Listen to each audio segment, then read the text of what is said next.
Hello, and welcome back to the Lost Archives. My name's Owen, and we are playing Disco Elysium. Now, last we left off, we had finished the autopsy report. We're not sending Kim back with the body, though, just yet. It's currently 8:30. Let's have a bit of it. We've picked up a few different things that we can interact with. I'm wondering if, maybe to start off, what we'll do really quickly, let's have a bit of a look around and pick up some of these orbs, hey? This book has a rose, a pistol, and a half-naked dame on its cover. On the cover stands a very muscular man, surrounded by flames. The book is titled Man from Heimdall and the Wildfire.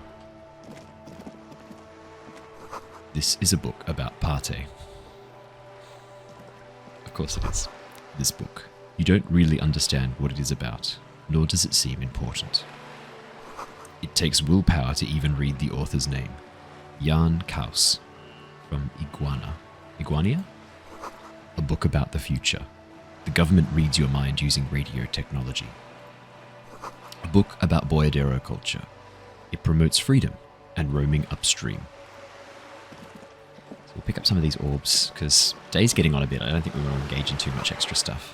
To Capeside Apartments. These are just street signs. Roundabout North, what do we got down here? The ad reads, broken window, Tibbs has windows. That actually is a good lead for us. Let's check out these actually. This coin-operated viewer is facing southwest. Its coin slot is full of fossilized bubblegum, rendering the machine permanently inaccessible. I'm not gonna... Vandalism. Shake your head. Probably some kids. The lieutenant inspects the rigged slot. A simple but clever solution to ruin in a coin-operated viewer. It took ingenuity. Let's look inside. A thick layer of graffito covers the lenses. You spell out the word Onug written on the other side, with N and C scribbled backwards. Could Kuno have done this? Let's shift our focus to the background. Under the graffito, a sea of blues and greys appear. Behind the water lies a coast, studded with concrete and reeds. On it, a church on stilts, lanky weather-worn wooden planks, an X-shaped cross topping its tower. X-shaped cross, interesting. The church looks old and weather-worn. There are no lights in the windows. Around the large wooden building, you see chunks of sea ice gathered on the beach, and a small tent set up on the ice. Alright, we'll leave that be. Let's check out this one. This coin-operated viewer is facing south. The instruction manual says to insert 25 centimes and pull the handle while looking inside. Then use the focus knob to zoom in if necessary. I'll insert a coin, 25 cents, sure. Your money disappears into the coin slot. A clunk, the ring of metal. Pull the handle, let's see. The curtains on the display open. You lean in to catch the view. It's blurry. Different blues and greens. In the middle of the shimmer stands a drab grey shape, like a ghost. Turn the knob to focus your vision. The lenses shift. The ghost sharpens into an islet in the bay. In the ruins, a man-made structure is visible. A half-sunken sea fort. Its concrete almost reconquered by nature. That's really cool. It looks as if it was abandoned quite some time ago. Nothing but a rotten tooth remains of the anti-aircraft tower. A lonely birch tree grows out of it. Its leaves ripped from it by the winter wind. Hang in there, little one.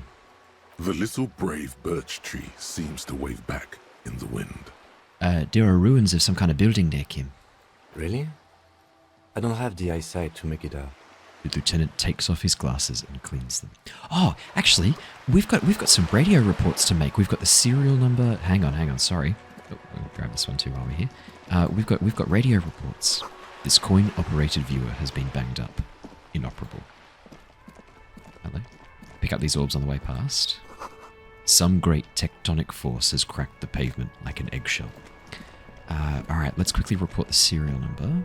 Inside, you see a set of steering levers, a radio microphone, a pull-out toolbox, and the soft glow of the fuel preheater gauge. Oh, and the sticker on our folder. Kim, how do I turn on the headlights? All right. Ready? I turn, you press start. It's next to the preheater. He's downplaying his excitement. The lieutenant is more than happy to show off his precious carriage. Press engine start.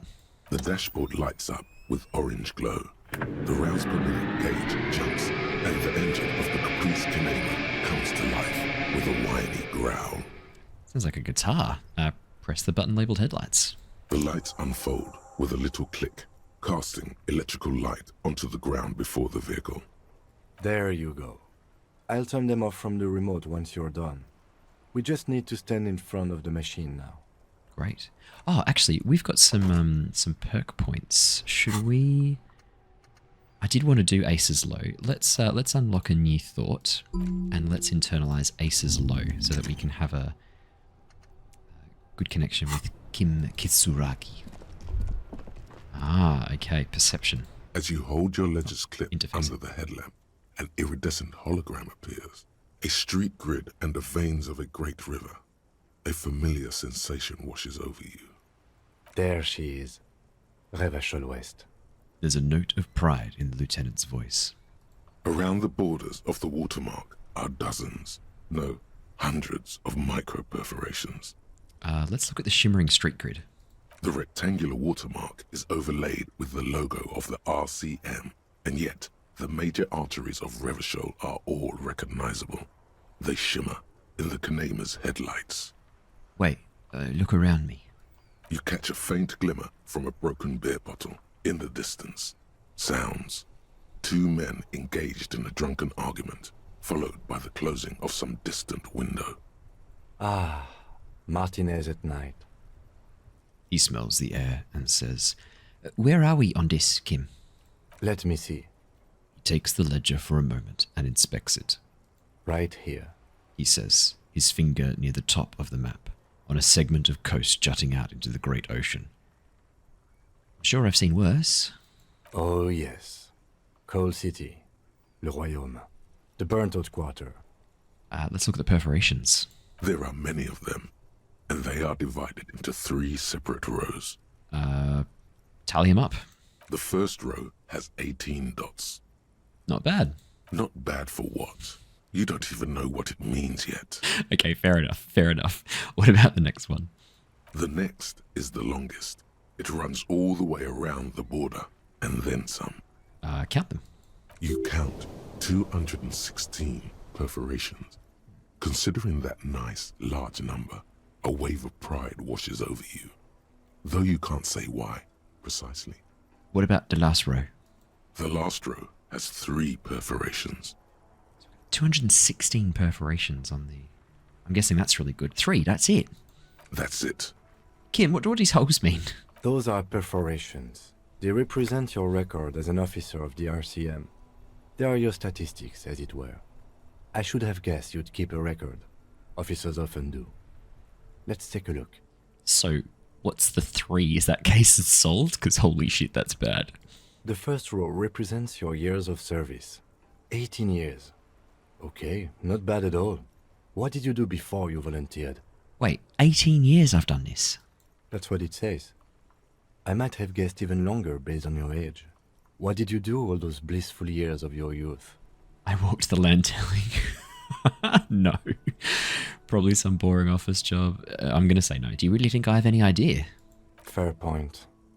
Let's move on, shall we? This next row, the one that wraps all the way around, is your number of closed cases. Closed is good. It means finished. You've got... 216, Kim. I got this. I counted it, Kim. It's all good. Wow, more than 200. 216 to be exact. It's quite a lot, even for someone who's been on the force for nearly 2 decades. Usually, clearing more than 10 cases a year puts you in the 90th percentile of all RCM officers. Wait, you're saying I used to be a super cop? Call it what you want. You were a valuable member of your precinct. Now, let's look at the last row. Right. Those are your confirmed kills. You've got precisely 3 perforations there. Oh, I'm going to say, so that's not too many.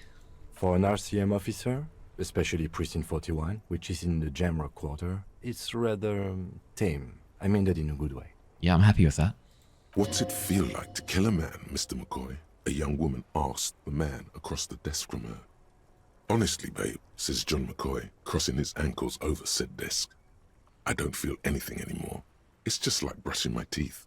I do it once or twice a week and don't really think about it. There's no trace of guilt in his voice. Are these my fellow cops thinking this? Because holy shit. There are certain officers who treat their kills like some kind of ghoulish game. If they do happen to solve a case, it's usually by accident. It's obvious the lieutenant doesn't think very highly of these officers.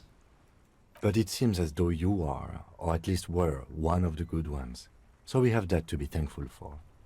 Have you ever killed anyone, Kim? Yes. He says, declining to elaborate. It's not a problem for him to state it, however. How do you handle distrain? Everyone has their own method of coping.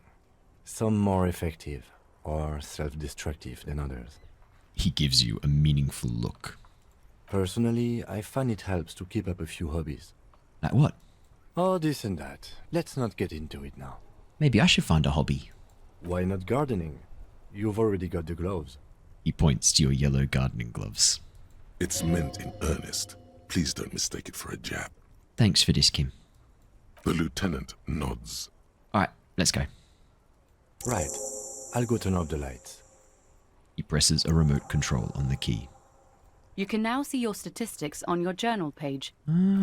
So what statistics have we got? Okay.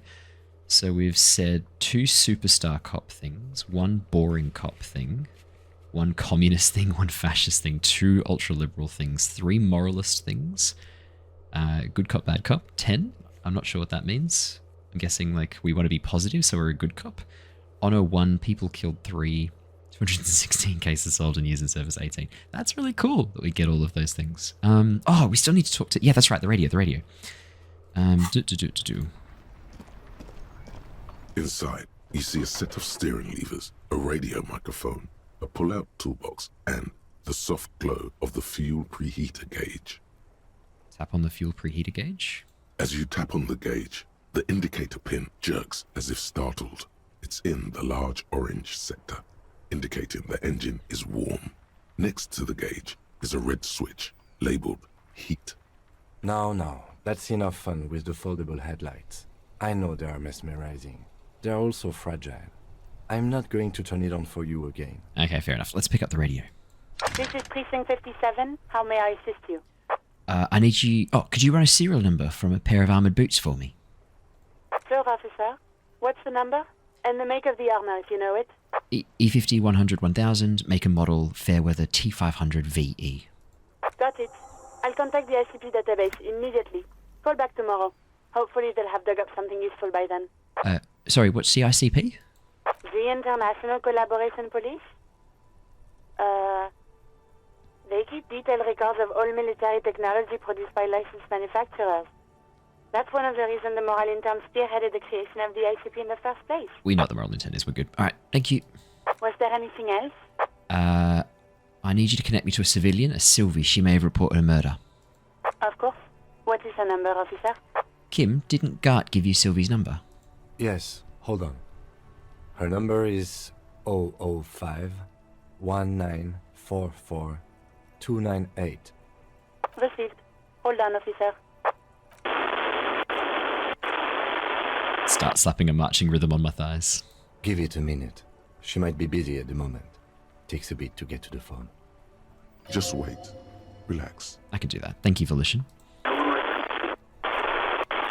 Officer, I have Sylvie Malaika on the line for you. Yes, hello? Hello, this is the police calling. I have some questions for you about your last day at work. Or Sylvie, I believe we've met before. This is me, a detective from the Whirling in Rags. Now, let's be more professional. I have some questions for you about your last days at work. Oh, right. Hello, officer. What can I do for you? You can hear resentment in her tone. She's not thrilled to be talking to you again.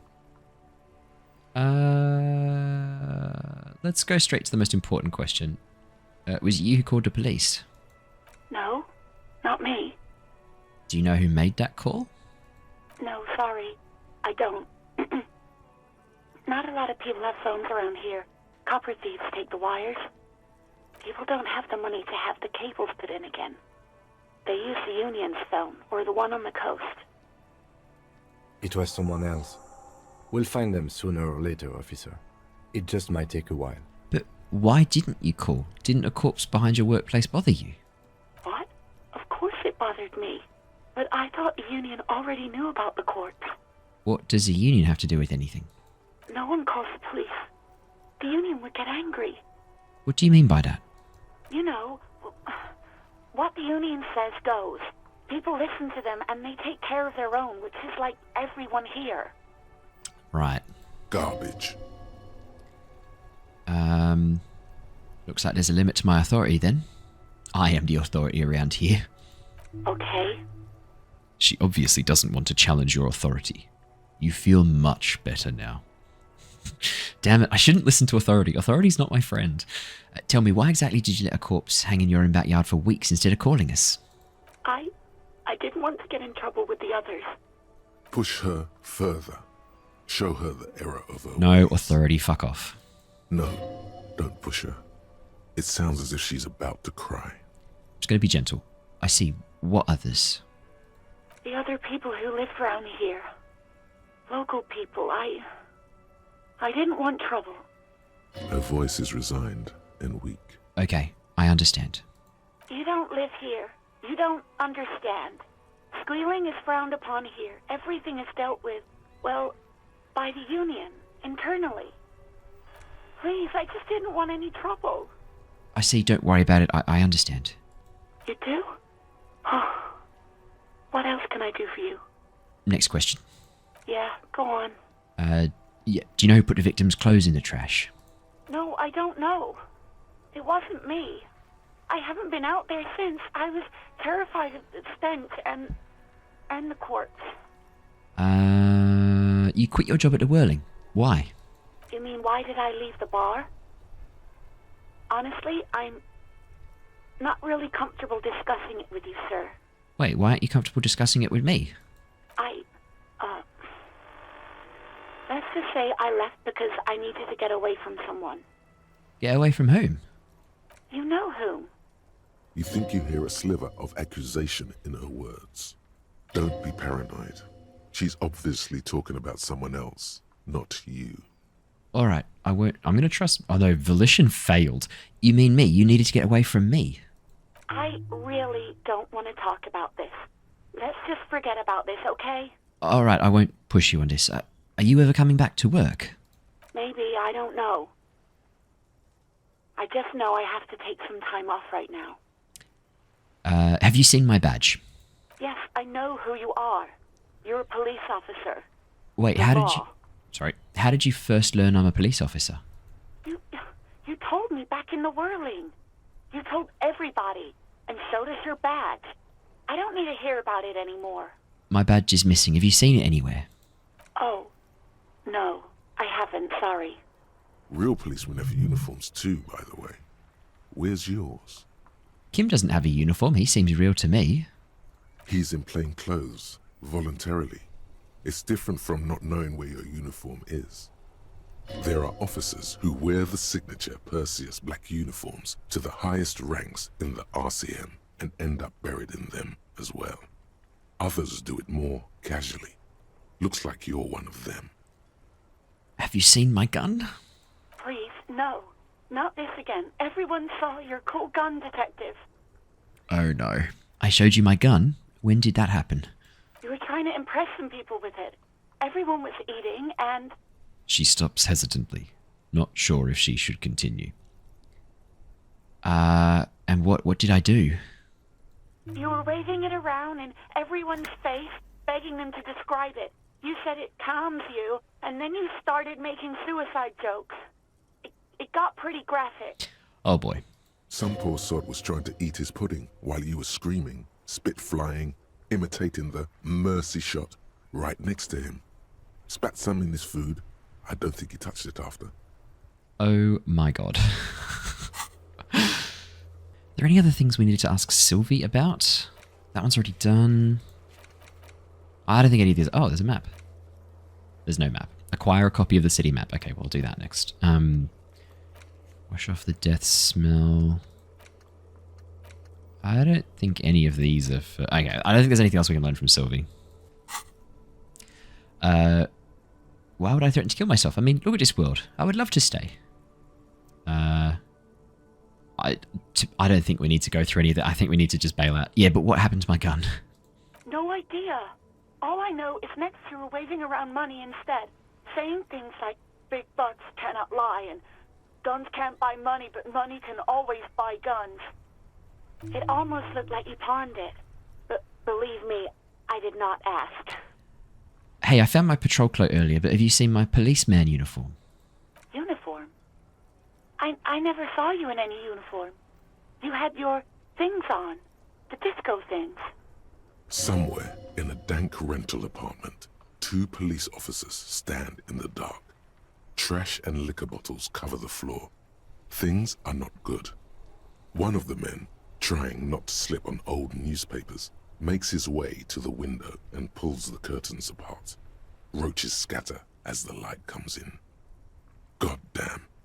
Officer Michelle Elfboy Williams speaks to himself. His partner, Sundance Fisher, looks at the patrol uniform he's wearing, then at an identical suit frame on the wall. It's blue and covered in dust.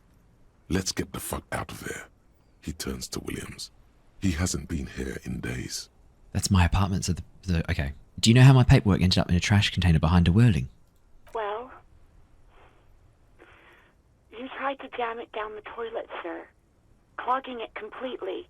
After I had unclogged the toilet and retrieved the paperwork, I threw it out in the trash, thinking you didn't need it. I am sorry about that.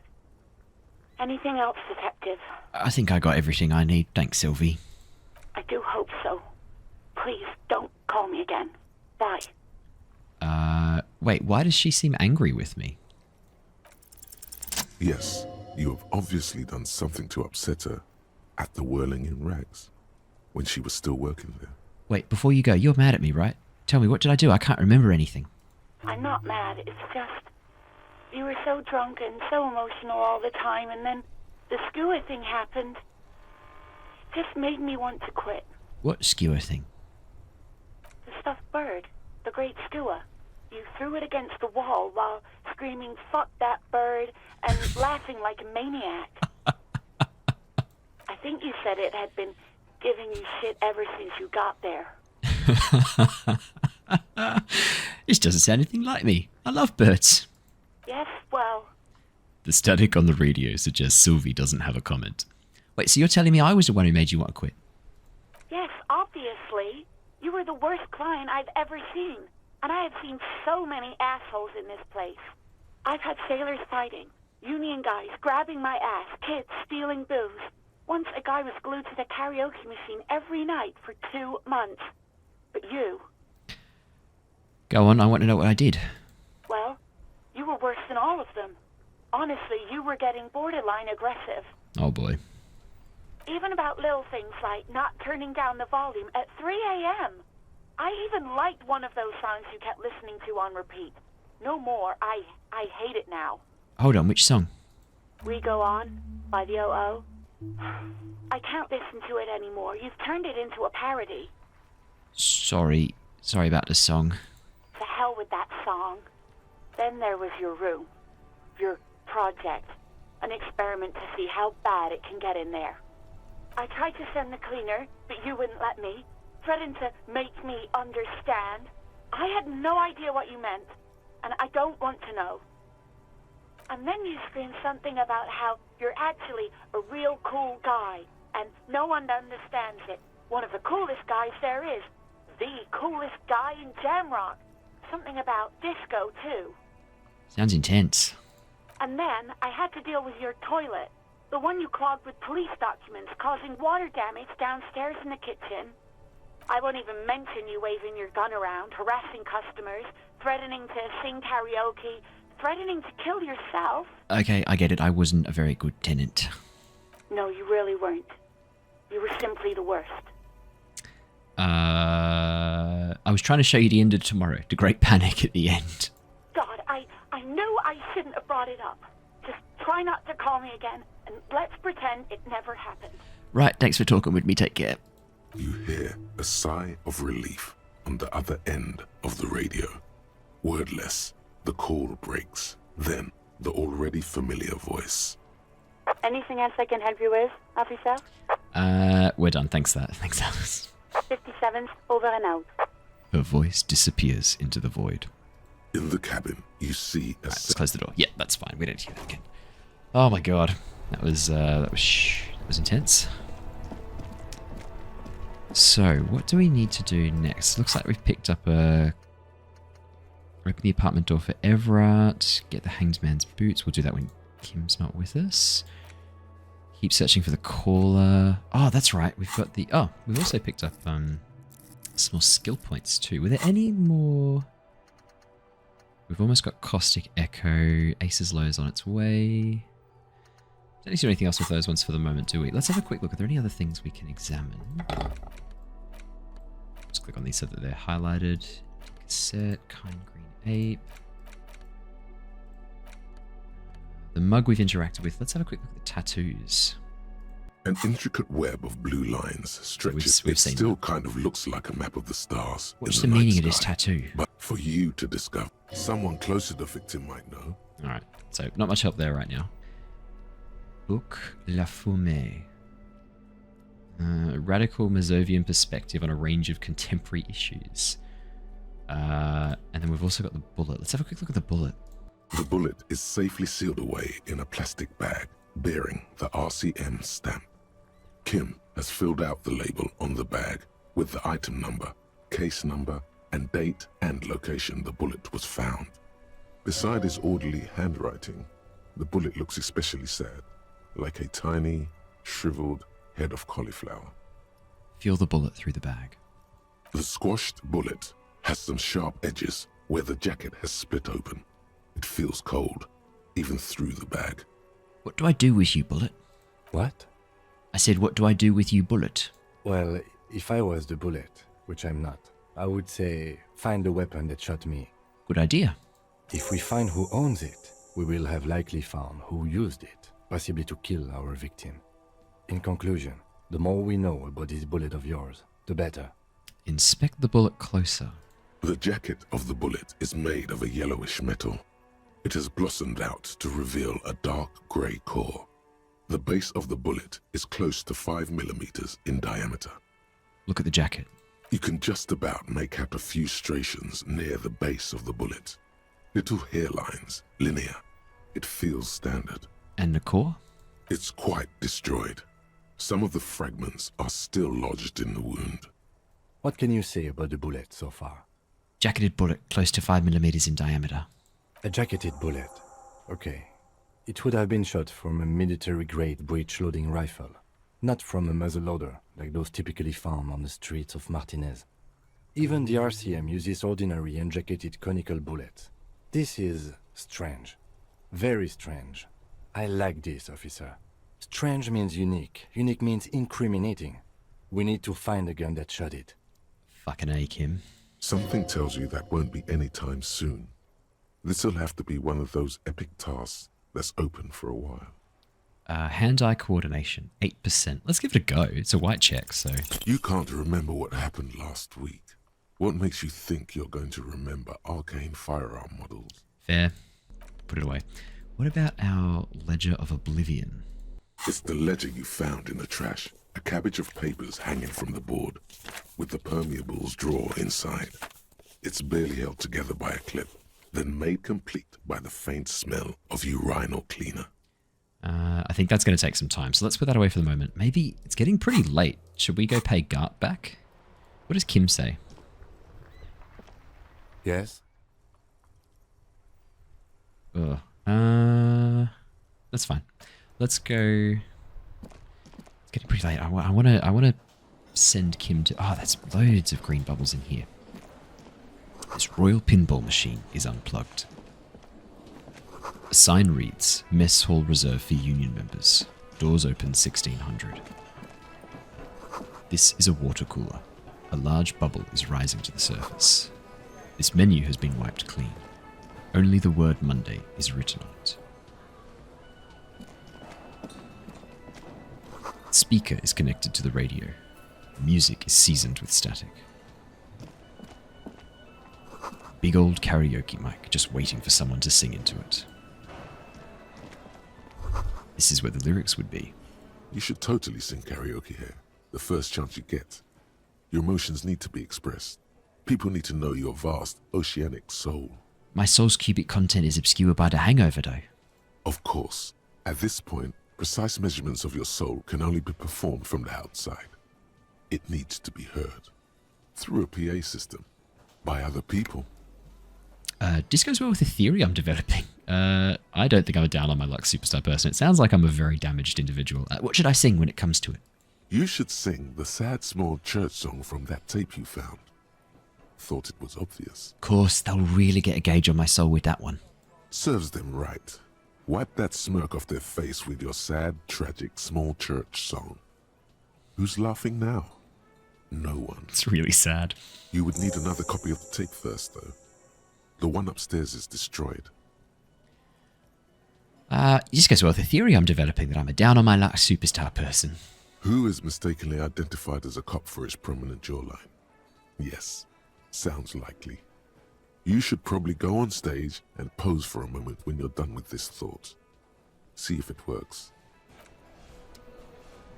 Let's go on stage and pose. Oh, this feels right. You belong here. Can I help you? Here's your trash container key. I hadn't given that back. Whoops. Thanks. I hope you found what you were looking for. Yeah, victim's clothes. How strange. I certainly didn't put them there. Could someone on your staff have put them there? We already spoke to Sylvie, but... Sylvie had the keys before I got here, and I can vouch for her. I can vouch for all my staff. None of us would tamper with the crime scene. Who else has keys to the trash container? The trash collection service, CS Municipal. I don't see why they would put anything in the trash, though.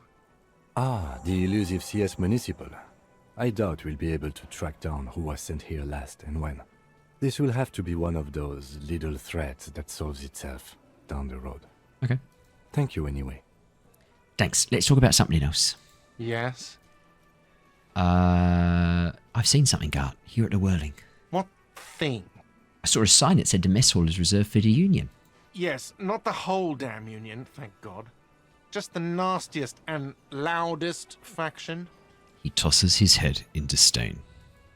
They come here in the evenings. Dumb, unruly types. Think they're big shit. But they're good customers. They place big orders and always pay on time. He hates the Union, but grudgingly recognizes its power over him. So he's directing his frustration at you instead. Retaliate. It's a shame you gotta suck up to the Union to stay afloat. I don't. I'm simply providing a service, or really facilitating the offering of services to paying customers, and it doesn't matter. I don't have to explain myself to you. We should find out who this Lord faction is, occupying the booth. Loudness means talkative, and we need info. How do we find him? We don't. We have to wait. They'll show up sooner or later. Men get hungry, even men on strike. You glance at the clock on the wall behind the manager. Huh. It's after 1600. The sign said reserve starting 1600. Why isn't anyone in a mess hall? Good question.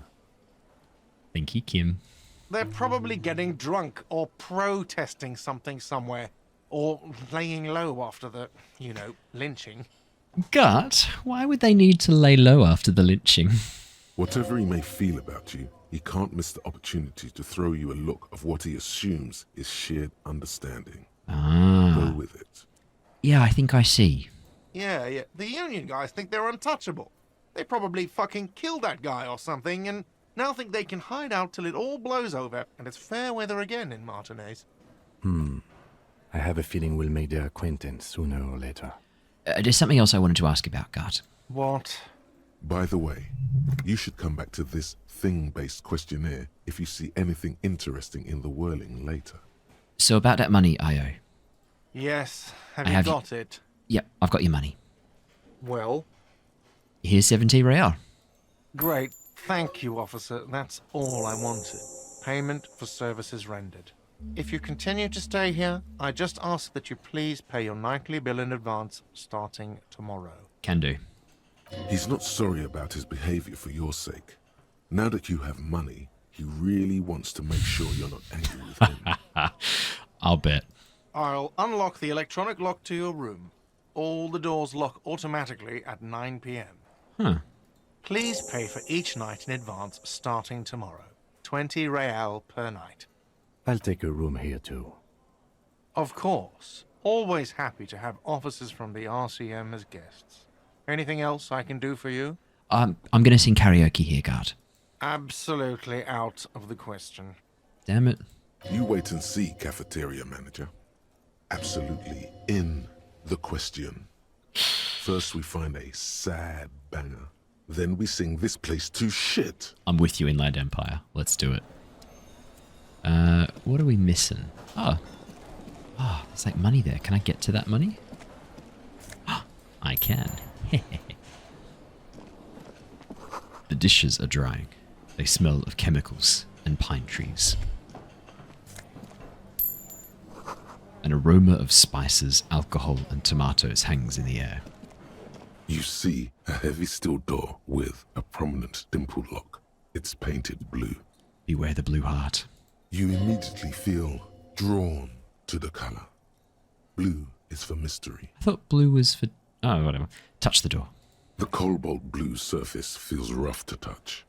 The stainless steel door is flush with its frame on every side. Old cobalt paint, rough on the fingers. 40, 50 years since this was painted, maybe. It leads to a side building, adjacent to this one. The old building next to this, half ruined. Whatever is behind it must be older. Okay. Try to push on the door. The door does not budge. I wonder where this door leads, Kim. You do? It's a door in the back of the kitchen. Why do you care where it leads? The winch, outside, in the backyard. Remember? No? Your fingers do. There was a winch outside on the roof, like out of a small elevator. Well, if there was a winch, I suppose we could look into it. As a side investigation. The door and the main investigation will merge into a stereo investigation. If you say so. Gart is the person to ask about this. The cafeteria manager. Done. All right, let's quickly talk to Gart one more time. Should I clicked on that earlier while we were still talking to Gart? Can I help you? Gart, I saw another thing. Another thing. Great. I love those. Yeah, no, you will love this one. There's a mysterious blue steel door in the back of the kitchen. Oh, yes, that door, sure. There's nothing mysterious about it. It's just a door. Do you know what's behind it? Do you have No, I don't have a key. I don't know how to get there. And I don't care either. It's not like I've been wondering about it for 10 years. It's just a frit warehouse, probably. He's been wondering about it for 10 years. Or some boring storage space with a bunch of old junk and dust. Junk and dust. He runs his finger across the counter to check for dirt. He's attempting to maintain an air of indifference. It's absolutely not convincing. Gart, I think you'd like to know what's back there. Fine, okay, a little. But my job doesn't leave me time for wondering about one locked door in one of the cafeterias I manage. So I haven't opened it. I have cleaned the whole place 100 times over, though, after the animals. And I haven't found a key, so good luck with that. Alrighty. Yes? Goodbye. Oh, Kim, what's up, buddy? We should think about calling it a day, maybe. The nights are still miserably cold this time of year. Yeah, my hostel room calls. We can pick up where we left off tomorrow morning. Sweet. Well, I guess if... oh, hang on. Summer door closed for the winter. Oh, so, hello? There's more stuff around here. It's all about the money, you know. I've got more stuff here. A bottle of rum has been knocked over. Beautiful, dark liquid is spilling out. The worker is in a deep slumber. Perhaps he's on his way to where you just came from, into the primordial darkness. A colorful piece of plastic is dangling from his carabiner. Makes your fingers itch. I'll inspect the piece of plastic on his carabiner. It's a dock worker's ID, Aw, doubling man. as a shift card and a job permit. A young, able-bodied man stares back at you from the photo. Santiago S. John. If we'd had this, we might have been able to get past the door. Let's steal it. Your fingers find their way into the shackle, flicking open its spring-loaded gate. The metal loop holds the plastic ID and a leather-bound pocketbook. And a man? The man emits a loud snore. Is he about to wake up? Doesn't look like it, but you never know. Better be quick. Are you positive that what you're doing here is proper police conduct? You can still leave and do nothing. Does the lieutenant see me? No, he's looking the other way. Perhaps purposefully. He's not looking. You slip the plastic ID card out of the loop and pocket it. The man continues to snore. Just for the record, you look nothing like the man on the document. So what do we gain for that? Nothing. Okay, fair enough. I'm not going to take his stuff though. The sleeping dock worker has little to say about your actions. He remains silent. You're not 100% clear what you did here was right, but to hell with it. We're still a good cop in Kim's eyes, that's all I need to know. Alright, let's head upstairs then. Let's see if we can ditch Kim, go back for those boots. This is the weekend edition of the satirical newspaper, Trompe le Monde. Nothing on the front page rings a bell. Strange. If there's anything down there, great. Let's go to bed. This is the door to the room you redecorated. Good night, Lieutenant. Just a moment. We should talk about our progress on the investigation. Let's go out to the balcony. Alright, let's go.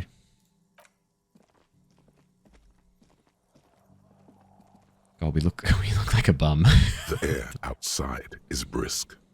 The lieutenant is silent for a moment. He listens to the traffic hum. Then, Now then, we should talk about the investigation. But I also feel you're a bit hazy on the RCM. Our role here, our rights, our jurisdiction, basically. He lights a cigarette. I didn't know you smoked, Kim. I have a cigarette every night when I go over my notes. It's something of a ritual. oh man, he looks so devastatingly cool with that cigarette. I think I might want to pick up smoking. Do you have any more cigarettes? I apologize, but I only brought one with me. I have exactly one cigarette every night while going over my notes. How did you get so cool, Kim? You mean this? This isn't cool. It's an unnecessary trial of will, and unhealthy. Keeping the habit within the parameters he's given himself takes a lot of focus. Ah, It would be easier to simply quit. that's a good point, actually. Yet, were he to quit, he would lose the cool factor. This man relishes his cool quite a bit below it all. Right then, the debrief. Yes, it's been a long and eventful day. So how do you think today went, Kim? We performed a thorough initial inspection of the victim's body, so that's good. One could say it's the main thing to do in a murder. Then you shot the body down, which was quite the shot. I was inspired by your confidence in me, Kim. I admit I wasn't sure whether I should give you the gun, but I'm glad I did. Your shot enabled us to perform a field autopsy on the victim. We found some things we can really work with. Moreover, you found that the hanged man wasn't just hanged, he was also shot. That was some excellent detective work. Thank you, Kim. And you managed to locate and pull out the bullet, so we can get ballistics, make off the gun. All this is invaluable. Least I could do given all my past mistakes. No, I'm going to go, no big deal. Unfortunately, the body is still decomposing in the yard. We should take care of that as soon as possible. We did perform a thorough search of the crime scene, though. That's great. Now for the interviews. The initial interviews? Yes, well, we talked to some people. Including Everard Clare, a daunting adversary, if there ever was one. Yep. He wasn't particularly forthcoming with useful information, however. He's a tough cookie, that one. Claire also helped you, how should I say, remember your name? That's a relief. Big relief. It's a serviceable name, too. Moving on. We tried to interview the Wild Pines rep, But she asked us to do something for her first. Fine, so be it. I have a feeling Joyce knows how dangerous the situation really is. We have to get her to talk to us. Above all, though, today was exhausting. What's with all the running? You run a lot. Is that a standard Precinct 41 practice? Yep, that's just how we rolled in Precinct 41. It's impressive, especially for a man your age. And in those hills. He nods thoughtfully, tapping his finger on his cigarette. Nice shoes, by the way. I like the green. Goes with the orange. He looks at your snakeskin shoes and smiles suddenly. What are our powers exactly, the RCM? They're quite limited, actually. The power officers of the Revachol Citizens Militia exercise most frequently is imposing fines of up to 1,000 real for offenses, in accordance with an interdepartmental schedule. Wait, can I fine people? I need to catch people doing illegal shit and fine them. Wouldn't that... 1,000? Why not more? The RCM's primary role is to ensure safety. We are not really supposed to play any part in the economic structure of Revachol. Wouldn't that be an easy power to abuse, though, Kim? Yes, although indirectly, as citizens can always request records from their local station. Officers of the RCM have been known to take bribes of less than the prescribed fine amount. It undermines trust in the RCM. That's a good point. Okay, what else?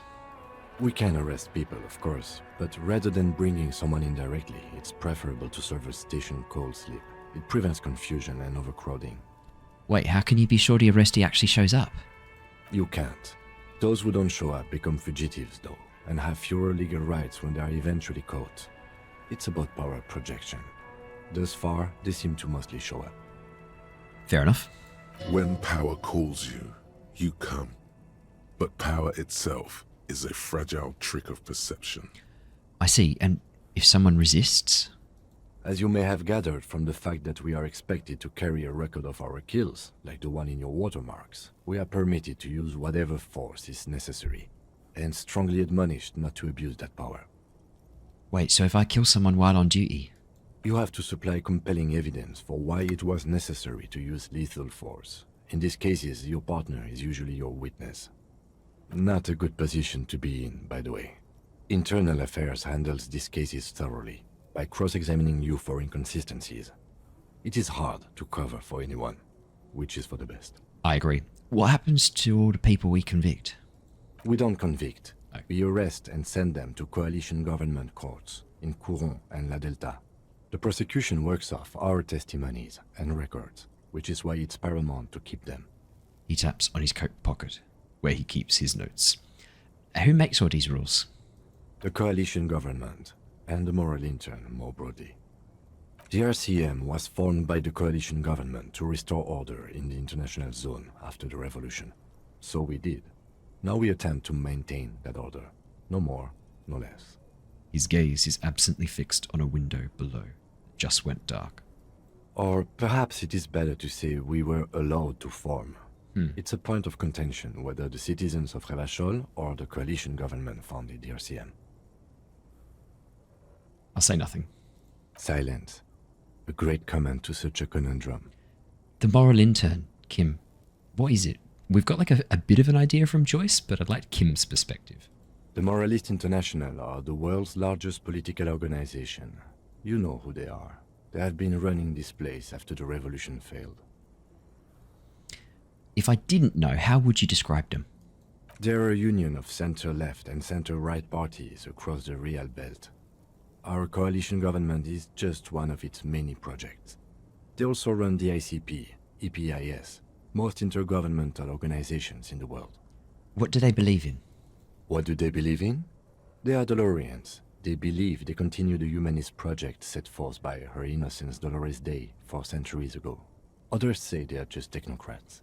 What is their symbol? Interesting question. It's a blue forget-me-not. Their motto is love, compassion, self-discipline. I think you can gauge what they want you to think of them from that. I like that motto, though. Something kind and usual. Something ominous. Interesting. Who was Dolores Day? A historic figure? The author of the modern age? You will have to look elsewhere for opinions. The subject of humanism is too abstract for me. Fair enough. What do you think of them, Kim? The moral intern are a fact. I try not to have opinions on facts until they change. And it doesn't look like that's about to happen. Fair enough. I can't fault that. It is more than that. There's some kind of affection in him. You like the moral intern? Yes, I did, when I was younger. In my 20s, I considered myself a moralist. A blue forget-me-not, a piece of the sky. They're not all that bad. That's another leitmotif associated with moralism. But the years have changed that. I don't know what I believe in now. No, I believe in the RCM. That's enough for me.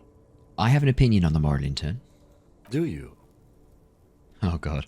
The lieutenant arches his brow, then pulls on his cigarette. It's a slim white thing in his fingers. I'm not gonna read that one out loud. Things are bad out there. We need them here, giving us the right to police Revachol. In fact, we would need them even if you didn't think that way. We are in what is called the twilight of international law. The laws we claim to enforce come from the MI. Without them, we are simply vigilantes. Yeah, vigilante sounds bad. Sadly, it is what we already are to the people of Martinaise. Most of them, at least, especially the Union. Vigilantes. I expect our job here to prove quite challenging. Say nothing. Just look into the night. The dying lights of the city shimmer below. Slowly, like luminous clouds, they pass on his lenses. The lieutenant looks at his slim cigarette, contemplating the next drag. This soldier is the highlight of the day for me, he thinks. This little stick right here. An aerostatic passes overhead, the whiskers of its floodlights on the ground below. Kitsuragi's glasses light up as he looks to the sky. Two glowing circles. They really don't like us here. The Union, the teenagers too. It's different in land. In Jamrock and the GRIH. Why are they like this? It's our fault for leaving this place to the dogs, to the Union, to the company. Not daring to come here more often. It's like I told you, this place is an orphan, fallen between the cracks. And in Jamrock and the GRIH? We run this city. West of the river is RCM land. He looks at the dark silhouette of the equestrian monument, cutting into the night sky. It's incredibly hard. Human beings are... But we are in control, and it's worth it. The organization works, our systems work. If they didn't, the city would disintegrate. Night. Captain Bartholomew Price steps into the yard. A piebald horse waits by the motor carriage, chewing oats out of an oat bag. Seagulls fly overhead. The sky is black. Captain Price wears a black suit and a standard patrol coat as he mounts the horse to head home.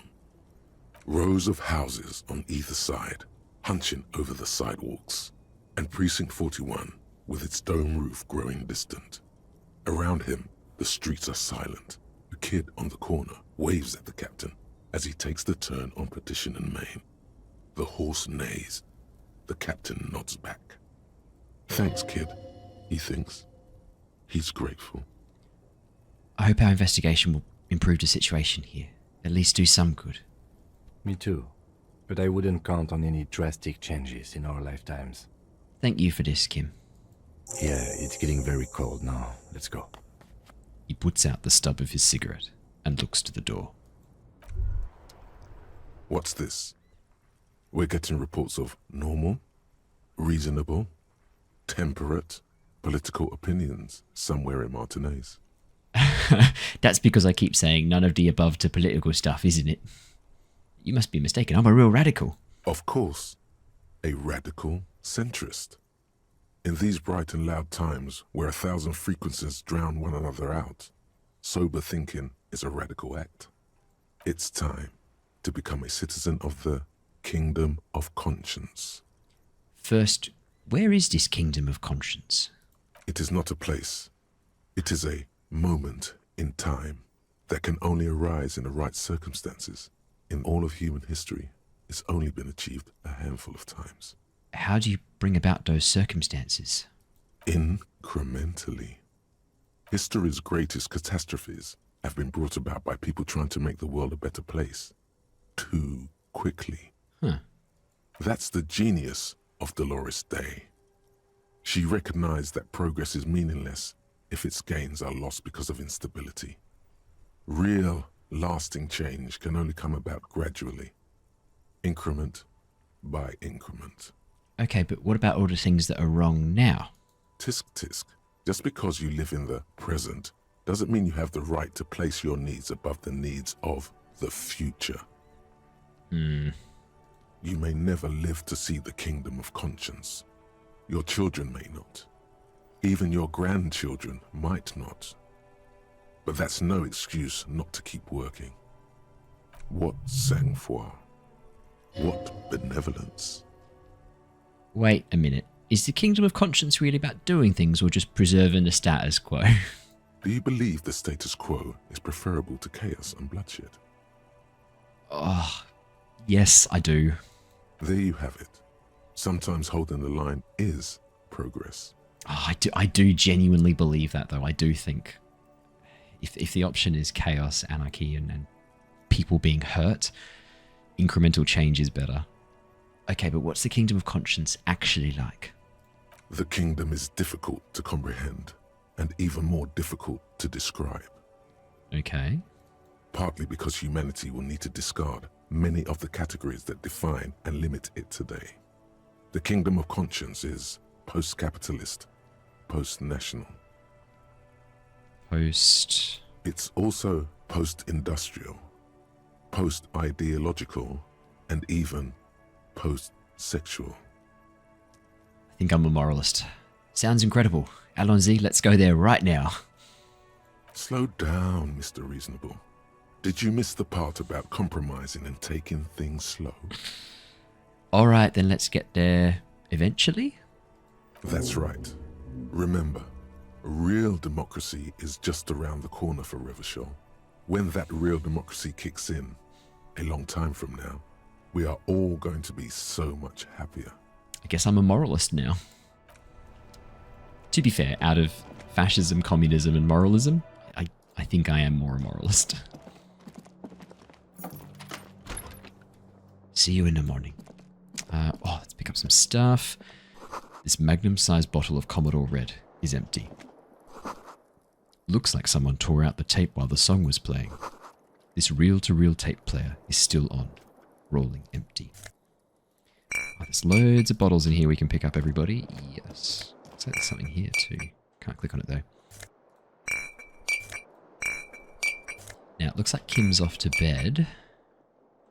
Bottle there, we'll just grab that. It's time to get those boots. I've been waiting patiently all day for Kim to give us a bit of free time. Let's go get our boots.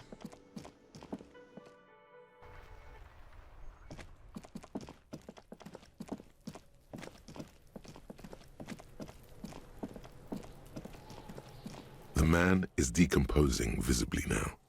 Every hour, he looks less like a creature and more like a pile of intestines. Try to remove the dead man's boots.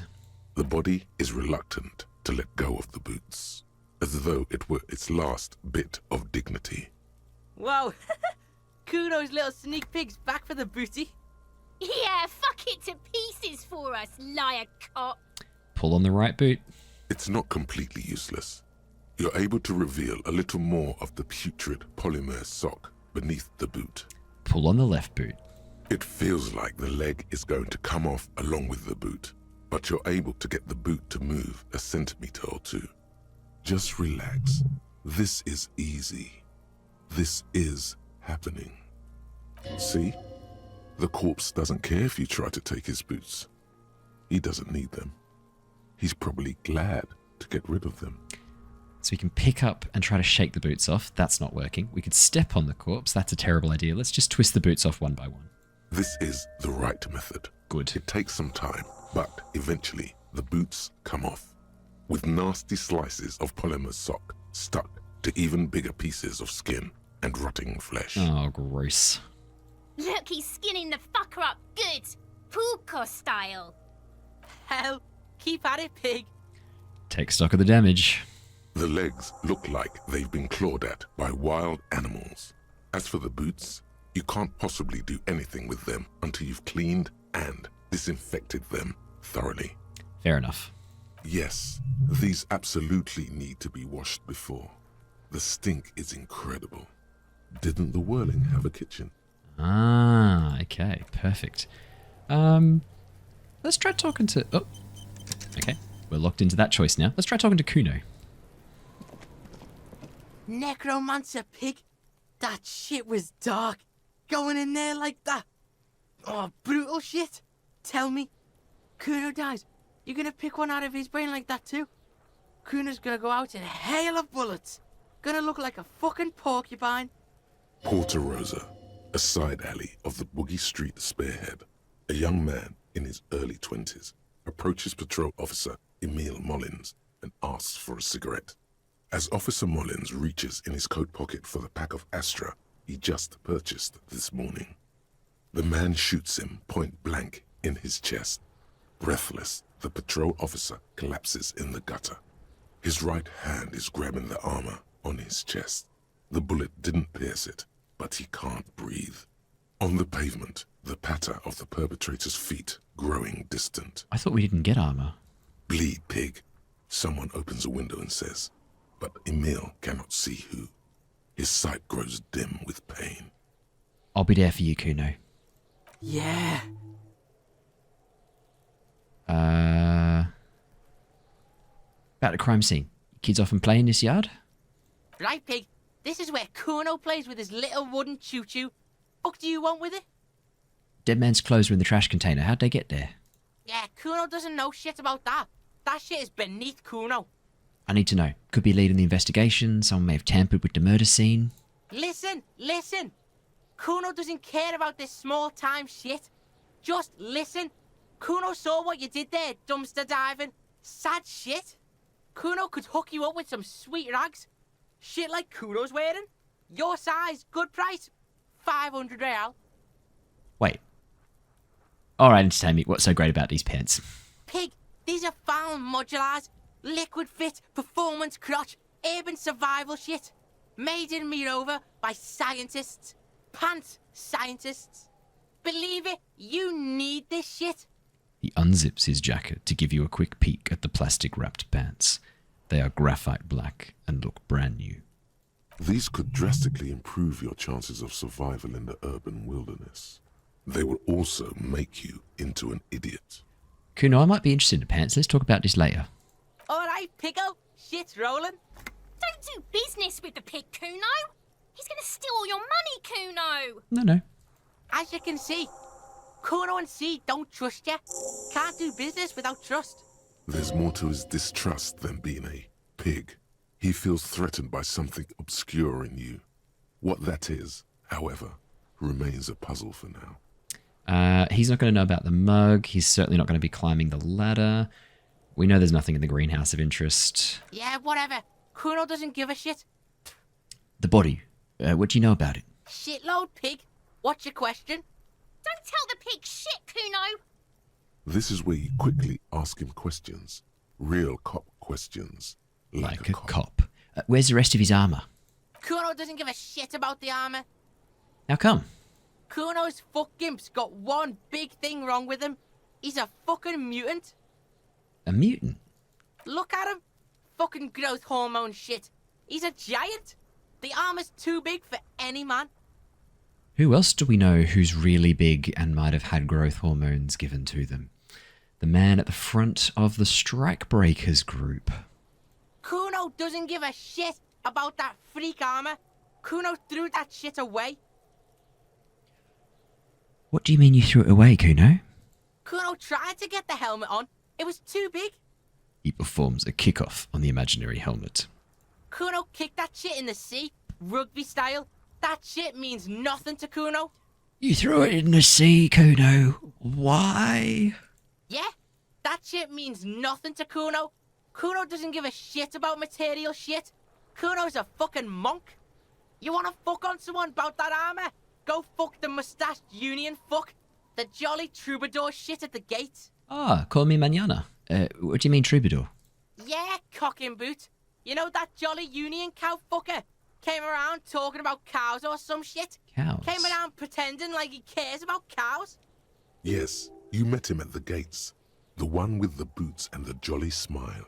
You mean Manana? Yeah, he's the one you want to talk to.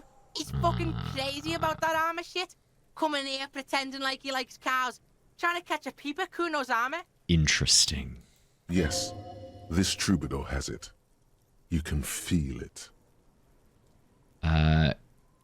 Kuno doesn't know who this guy is. There's no way he knows how it got up there. I'm doubting he's seen anyone suspicious. Let's ask about the contusions. I think he cares about that. There are contusions all over his body. Did you do that? Fuck are you talking about? What is this contusion shit? Fuck, I should have just said you've hit him with high velocity rocks. He says you're stupid, Kuno. They want to make you stupid again. Contusion is a bruise. Talking about the marks your stones left. Yeah, that's what I'm saying. You're stupid. I don't think we want to say that. I hate words too. Let's be honest. Contusion's a bruise. Talking about the marks your stones left on a corpse. Oh, did Kuno make your shit sniffing harder? Obstruction of shit sniffing? This is Kuno's kingdom. Kuno fucking rules here. Yeah, fair enough. Alright, let's talk about something else. You're testing Kuno's patience here. Get lost, Okay. Kuno, I found your shack. You found Kuno's secret door to Kuno's secret shack. It was closed for 5,000 years. How the fuck did you get in? I phase shifted through the roofing material, Kuno. Shit. Get the fuck out of here. You can't do that. Alright, that was batshit insane. I probably shouldn't have said that. He can't do that, Kuno. He's trying to fuck at you again. Pigs can't displace. Can't do that teleport shit. He says to himself, then turns to you. How did you like it in there, pig old boy? Kuno's got a lot of cool shit there, right? What was with the pig head? Oh, that? Kuno decapitates pigs. That's just a Kuno demo tape. Cool pig head, I liked it. I got one too. This one. It's shit. What is this shit? Fucking on yourself. This is weird level shit. Kuno doesn't go there. Fuck your shit back to normal. What is this? No, I'm not going to fuck my shit back to normal. You've got to deal with this now. Well played. No one saw that coming. Nice. I found a plate covered with powder residue. Do you know anything about that? That's where Kuno gets his daily hit of electric. Kuno Shazam. Kuno rides the fucking lightning in there, pig. Bet you'd like to ride the lightning too, wouldn't you? You feel tired and old, but you could have that sparkle in your eyes. What's with the tube of magnesium, Kuno? It's a vitamin, pig. Don't you know anything? He looks at you like you just pointed at the sun and asked what it was. You could use some. Oh, I could use some. It's magnesium, right? Yeah, it's the mag. You fucking need that shit to stay on top of your game. Kuno goes through like a tube a day, rips mag like a motherfucker, and you could use a bottle. We do use magnesium. That's what we use to repair our morale. Okay. Oh, don't teach him, Kuno. He's going to use it against you, Kuno. I know all about magnesium. I rock it all the time. You're not getting this, pig. It completely takes away the hangover. It's like you didn't do anything. Like you stayed home playing with your choo-choo. Fuck you, pig. Don't do mag. You're going to OD and you're going to fucking die. Oh, thanks, Kuno S. You care about me. I've heard enough of this. Good call, Pigmeister. Don't come and talk to Kuno about his kingdom. I got to ask, who is Kuno? Kuno's Kuno, pig? Some sort of gang name? Yeah, Kuno's in a fucking gang. In a bang gang. Kuno bangs for Magie, bangs for Mazda, bangs for Revachol. He lays the names out there with pride and precision, like cards on a table.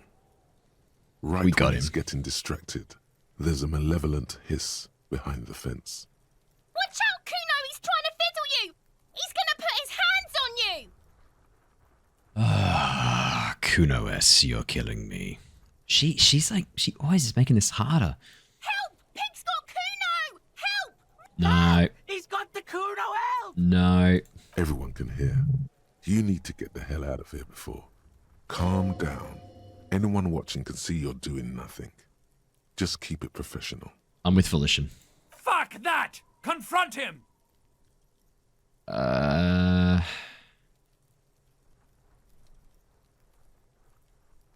Volition said calm down.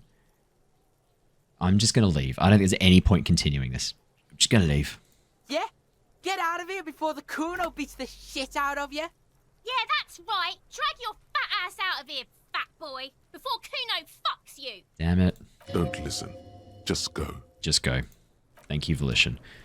Okay. I'm not getting anything more out of that. It's 11 o'clock. Probably we can head out. I reckon that's I think we've achieved a fair bit today. I think here. Oh, hang on, the kitchen. About the pot. Get our boots. This industrial gas-powered stove has been used to prepare food for many hungry hostel guests. There are several pots and pans on hand. Check out the cookware. A commercial pot draws your attention. It's very large, gigantic even.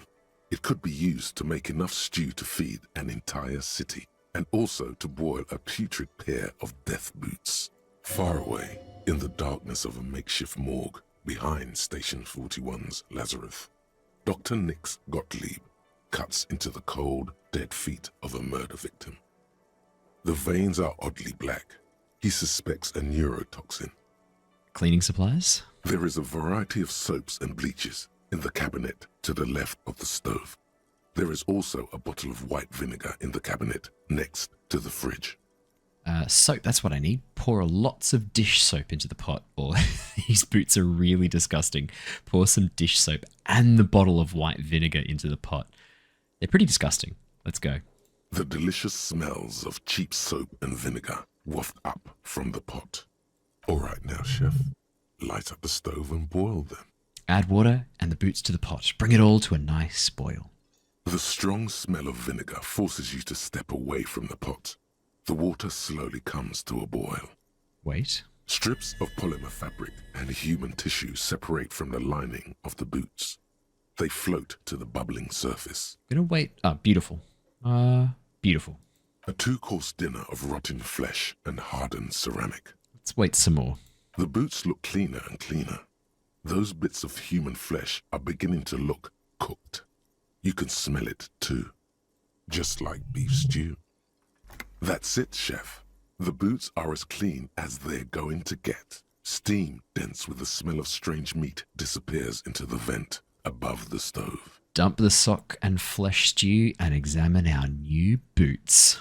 A pair of real beauties. The boots are shiny, hot, and reek of vinegar. Just perfect. Master Chef out. Aces low.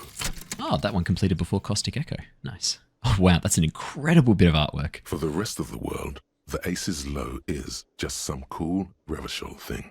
Politically neutral. In Revachol, it still holds revolutionary connotations.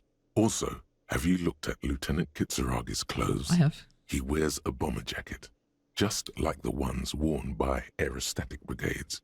And those cargo pants look like they could fit tools for hot fixing your burning aerostatic. You should ask him about this. He loves the revolutionaries. +2 empathy, +1 esprit de corps. Nice. Caustic Echo's almost done too. We've now got access to Kingdom of Conscience. Gives us -2 to Half-Light, which I believe would take our Half-Light to -1. Which is incredible. Let's check out our new boots. Oh, look at them. +2 authority, -1 composure. We don't really use composure that much. Let's put our new boots on. Oh, they look cool. Look at that. They look excellent. There we go. Just get the camera recentered. What other things have we picked up? We've also got the ID card. Maybe we shouldn't have stolen that. Where's the rest of the armor? Go to the harbor gates. Ask Manana. All right. I think for the moment, though, let's head to bed. That was some well done stuff. And it's almost midnight, so that's perfect.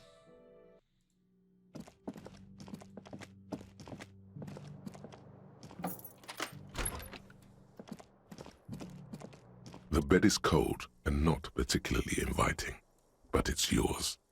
The sheets look awful. The option to go to sleep becomes available every night after 9 p.m. Wait, we need to have a bath first.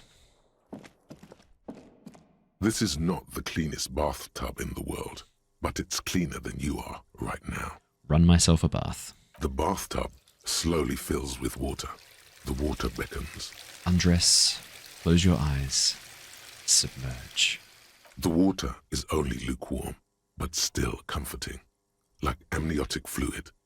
A few beer cans are bobbing up and down along your flanks, like sad duckies. You feel nice and lonely, and so tired. Take the beer cans out. Now you are alone with your thoughts in the tub, but it's easier than being alone with your thoughts outside the tub. Linger in the tub a little. Your fingers grow pale and are covered with tiny whirls as the water cools. Imagine something. You see the corpse. You can still smell the cadaver on you. It's going to take more than one bath to get rid of that stench. Then, houses along a narrow street. A video rental. Darkness on the planet's curvature. Let's get out. The waterline recedes as you stand. You are cold now. Your clothes stick to your still moist skin. Are there any other... Oh, actually, we could probably chuck a level in endurance to get some extra health. We've got so many other levels. I'm wondering if it's worth kind of doing bumping up a few of our levels where we need them most. Authority does not need any help. How is our authority so high? I wouldn't mind bumping up our... Drama's pretty low. -1 from one of our items. It's 3. I wouldn't mind bumping that up 1. Because that gives us the ability to lie. Conceptualization's 4, because it's getting a bonus from an item. Esprit de corps is good. Suggestion's good. Savoir-faire, we're getting a -1, so that's a 3. Hand-eye coordination. Composure. I think that's good. We'll just do those ones. We'll leave the rest as is for the moment. Could bump Volition up an extra 1. Or Inland Empire. Now we'll leave those 3 skill points. That'll be fine. Alright, let's go to bed.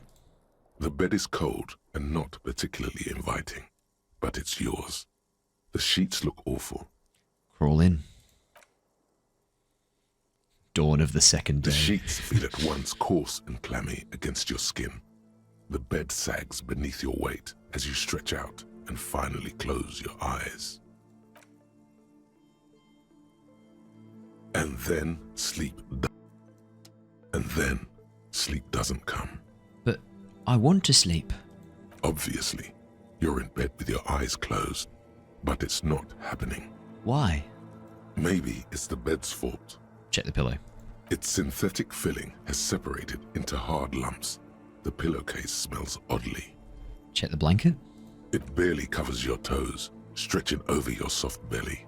This is your body here, intimate and warm, breathing. Under your thrumming eyelids, you see a dizzying array of colors. You won't get off this carousel quite so easily. Roll over to the other side.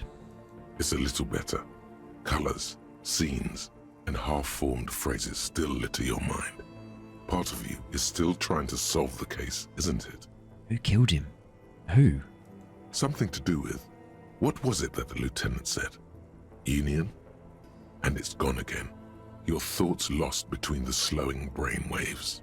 No more thoughts. Fall asleep now. Your breathing steadies. A great silence washes over you until your eyelids twitch in your sleep and images start forming.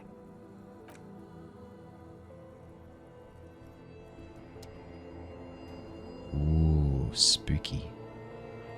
Is that the pail running underneath? Interesting.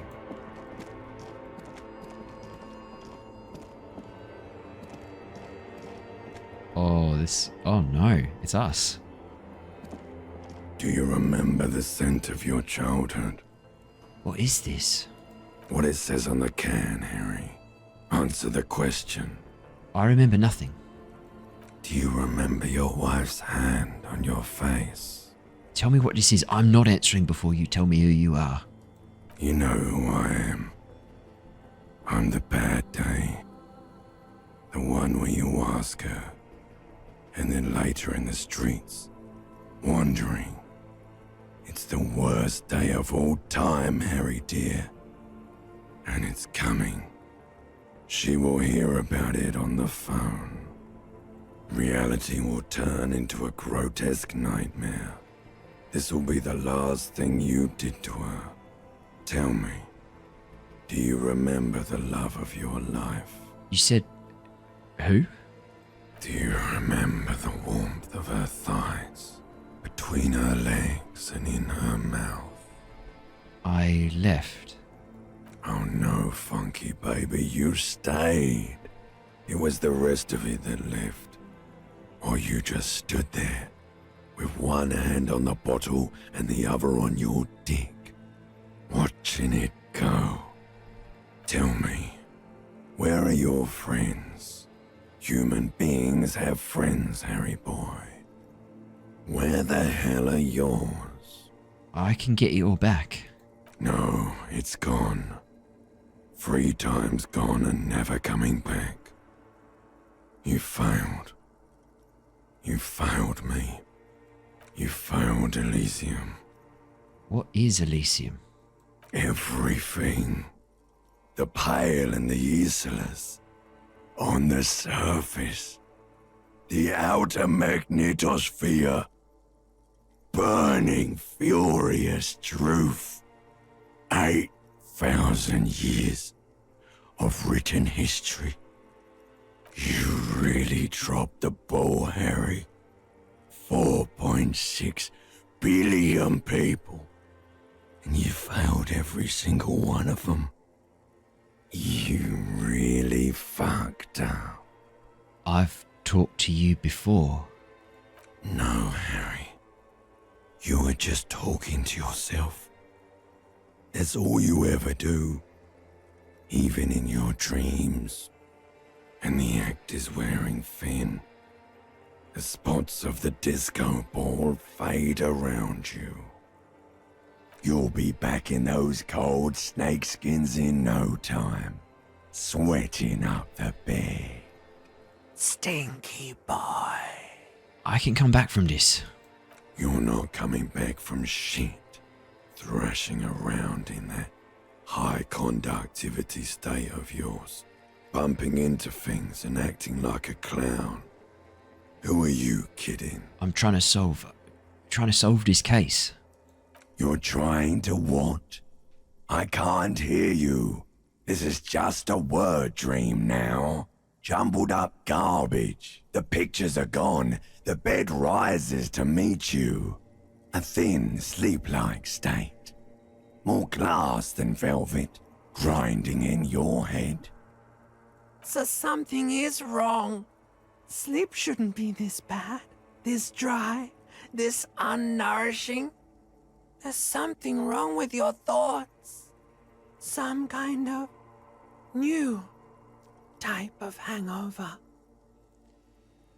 God, there's another type. Oh yes, party boy, and it's worse than the one before. Just think of the shit you saw. Here it comes too, so soon already. A silent alarm goes off in your head like clockwork, barely let you sleep at all. Time to get those clothes on, Harry. Time to go to work in the shit factory. Name of the episode right there. Oh no. So this isn't, I don't think this is a hangover per se. I think this is, we're coming down off drugs. There's been a lot of hints that we've been taking drugs before our amnesia. Good going, buddy. Do you want to lie? Let's lie our way through this. Oh, I just had the most beautiful dream. Uplifting. Rejuvenating. Really? Because you feel even worse this morning than you did last night. What the hell's going on with me? You mean, why are you so tired?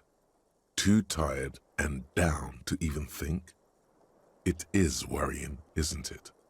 You can't be a detective like this. Detectives need to be able to think. No, that's not it. Really, I feel super good. That's not really true. Your heart has finally pumped all the speed out of your system, Buster. Time to get some more. Don't do that. Stay strong. The hangover will wear off. You don't need to keep doing this to yourself. Volition's got my back. No, I can take this. I'm not going to go looking for speed. Oh, wait, what is speed? Speed is a potent central nervous system stimulant. It kept you propped up all day yesterday, despite your debilitating hangover. How else did you think you even got up from this floor? You got up from this floor because of a holy vow you made 16 years ago. With me. To wake up exactly 7:30 every morning until the day you die. Just got chills from that statement from Volition. Holy shit. Don't be silly. There was no vow. You were high on speed. That was the only reason you got up. You can't detect without it. It's that simple. No, I can take this. I'm not going to go looking for speed. Are you sure? Ready to live as this pathetic shell of yourself for days? Basically, a week. Let's be honest, 2 weeks. Maybe 3. You won't make it. Half the town will be dead by then. You will be fired. That's a lie. I can do this without the speed. Half the town won't be dead. Suit yourself, slow, sad shell man. See how you do without your spark. Volition really has our back. Oh my goodness. Okay, I'm back. Sorry, I got too warm. Jumpers off. Let's keep going.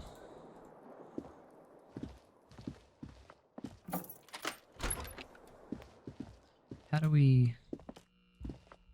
Huh. I don't know where Kim is. I thought he'd like... Oh, maybe... Do we have to knock on his room?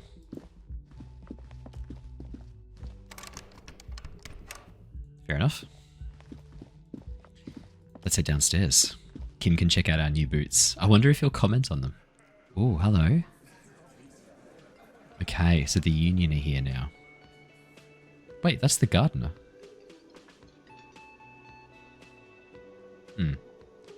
Yeah, Kim really wants to talk to us. Hello. Morning. Good morning. Looks like we can get to work at once. The Union muscle turned up. They look rowdy. We should talk to them. Done. He won't even acknowledge the stolen boots you're wearing. For him, they don't exist. You'll have to bring it up yourself, later. If you dare. Do I dare? I don't know if I dare. Why do we need to talk to them? Everything points to the dock workers' union. The belt used for hanging him, tracks in the mud, the circumstances in Martinaise, my preliminary information. Which may, of course, all be wrong. But we still need to talk to them, and it won't be easy. What do you mean by rowdy? I mean ungovernable. Martinaise isn't exactly enthusiastic about the RCM being here. They prefer to be policed by the Union. These men here, men who drink beer for breakfast, there's talk of an armed wing of the Union called the Hardy Boys, who are responsible for said policing. I think it's them. If we're all police, though, and we all want what's best for the citizens of Martinaise, surely there's some sort of compromise we can reach. Like, we all want the same thing. We want to punish people who break the law and protect those people who don't. Surely there's a compromise. Are these the men Gart told us about yesterday? I completely forgot. Sorry, I had a rough night's sleep. It's them by the looks of it. Loud and nasty, just like the manager said. One loose thread less to worry about, and one big problem to replace it. There's so many of them. Maybe we should call in reinforcements, Kim. That would just escalate tensions. No captain would sign off on it. Solving one murder isn't worth a conflict between the RCM and the Debarders Union. In fact, even the death of 2 detectives might not warrant an all-out war. So let's keep a cool head, okay? Let's roll. One more thing before we do. We don't have to talk to them immediately. We can walk right past them, continue with our business. If Volition says that's a good idea, I'm doing it. Good. A power move. Purposefully concentrate on something else first. Yeah, streetwise. Zoom right past. Do it on your own terms. But aren't you curious to know what they have to say about the murder? They're in no hurry to leave. They think they own the place. Anyway, I leave that choice to you. Whatever you decide is fine by me. Ooh. Caustic echo. Oh, wow. Splat. Splatity splat, Harry. You know what that means? It means the shit has fallen off the stick, and it's bad again. You lost something, and it's not your gun. It's not your badge. It's not your uniform. You can find all of those things. No, the charred echo was left by the one thing you will never find again. Not even if you dive into the sea in search of it. It's the love of your life, Harry. The scent is everywhere. The sound is in everything. The alarm goes off at 3. Oh, man. Plus 300 experience on completion. -1 authority. Couldn't stop her from leaving. All motorics learning caps raised by 1. Okay. Awesome. -1 authority. Don't care about. We are so full. Oh my goodness. Look how many skill points we've got. Amazing. -1 authority. Yeah, look. Happy to have a bit of minus authority. Our authority is way too high, in my opinion. Now, we've got enough skill points that I'm tempted to drop 1 more in endurance. Interfacing's pretty good. I wouldn't mind being a bit better at drama, just because that's our ability to lie. Composure is also our ability to kind of hold it off. Although, one of our items is giving us -1. If we could find an item to give us +1, that'd get us up to 5 really nicely. Visual calculus is good. So yeah, that's what we want to do. I think we want to focus on getting items to help us out here. In that case then, are there any thoughts we wanted to... Kingdom of Conscience, Guillaume Le Million. I don't think there's any of those we particularly want to chase right now, so I might even just keep my points as is, and I'll level up stuff as and when we need it. Although, I could level up our volition 1 more. It wouldn't be a bad idea having +1 volition. Yeah, let's level it. Let's get to 7 volition. That's awesome. Okay. Lena. How are you doing, Lena? What's your story? Just a moment. The woman turns back to the cafeteria manager. And there's no public phones nearby? The closest phone booth is down the coast. Sorry for the inconvenience, ma'am.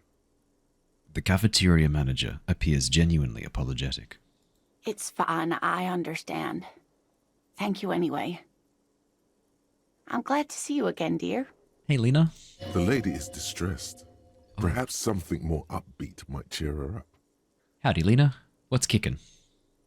Please don't trouble yourself about me, sweetie. I was just hoping to make a call, but the Whirling's phone line isn't working. Yeah, we know that. A faint smile tells you she appreciates the effort, but at the moment her mind is on more serious matters. The union office probably has a phone, but I can't really get there, or to the phone booth down the coast. And Gary's phone is dead too. Wait, what's wrong with your phone line? The manager was vague about it. She frowns. Why would he be vague about phone problems? This is something to look into later. Ask God, maybe. Definitely. Lena, why did you need to use the phone anyway? To let the young woman who's house-sitting for us know that we may be delayed. Morel, my husband, and our friend Gary were supposed to get back by Monday night, but they're still missing, and I haven't heard from them. Oh, no. I was also hoping she'd heard from Morel. She looks down. You hear that? Someone's missing. There could be foul play afoot. I love missing person cases. That's right. Now skip the foreplay. Time to dive into the dark alleys. Start shaking down the usual suspects. You know, legwork. Doing some good will alleviate the hangover. At least you're of use to someone.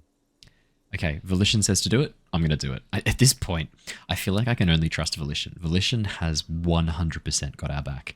The other skills, I'm not so sure. Okay, I'll bite. Has your husband gone missing before, Lena? That's just it. This isn't like him at all. He always plans his expeditions so carefully. Why do I get the sense this is going to end in sadness? But you have more important things to worry about.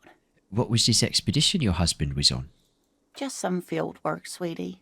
Morel is a highly trained scientist. He and his assistant Gary are studying an extremely rare species of insect. But they should have returned by now. They were just going down the coast across the waterlock to set a few traps. He said they'd be back on Monday. What could be keeping them? The waterlock, isn't that the one that was broken? Wait, who's this Gary person? Do you trust him? Oh, sweetie, it's nothing like that. Gary's as loyal as they come. I trust him with my husband's life any day. A day in a rough neighborhood? There's a nameless old fishing village nearby, but we've never had any trouble there before.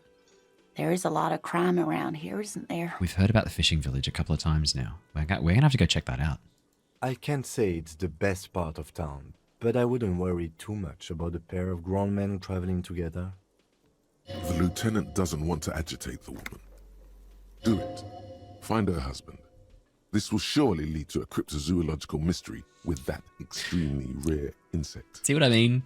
I feel like I can't 100% trust Inland Empire to have my best interest at heart. It's always going to go for whatever the most imaginative option is. Some fringe science is exactly what's needed right now. Spice up that vanilla murder investigation. I don't know, it sounds like everyone's telling me to do it. This sounds like police business, Lena. I'll help you find your husband. Are you sure we have time to go chasing after bug hunters just now? I did suggest we play it cool, but... I've got a premonition that this missing scientist is connected to our main case. No, it's not. Although, they went missing after the body was hanged in the tree. It's just police work. Yes, but a junior officer could... He takes off his glasses and thinks, then puts them back on without wiping. Fine. Our victim's already been dead more than a week. One more diversion won't change anything. Oh, thank you, officers. Truly, I'll be right here if you come across any sign of Morel. So your husband is some kind of scientist, Lena? Oh, yes. A zoologist. A cryptozoologist, to be more precise. So he's a liar. What is cryptozoology? It's a pseudoscience that attempts to legitimize research into mythological beasts and urban legends. That's one opinion, yes. And people are entitled to their opinions. My apologies, ma'am. I did not mean to undermine your hobby. It's not a hobby, dear. It's a subfield of zoology, one specializing in animal species that are so exceedingly rare that many assume them to be extinct or even fictitious. Oh, Kim, mate. Cool it, man. You're being intense. I'm really torn. The way she's described that, I think, because obviously as someone who has studied science at a university level, is really interested in science, I obviously believe that if things cannot be measured, observed, replicated, then their basis in reality is very questionable. But we have rediscovered species thought to be extinct in our world many, many times over.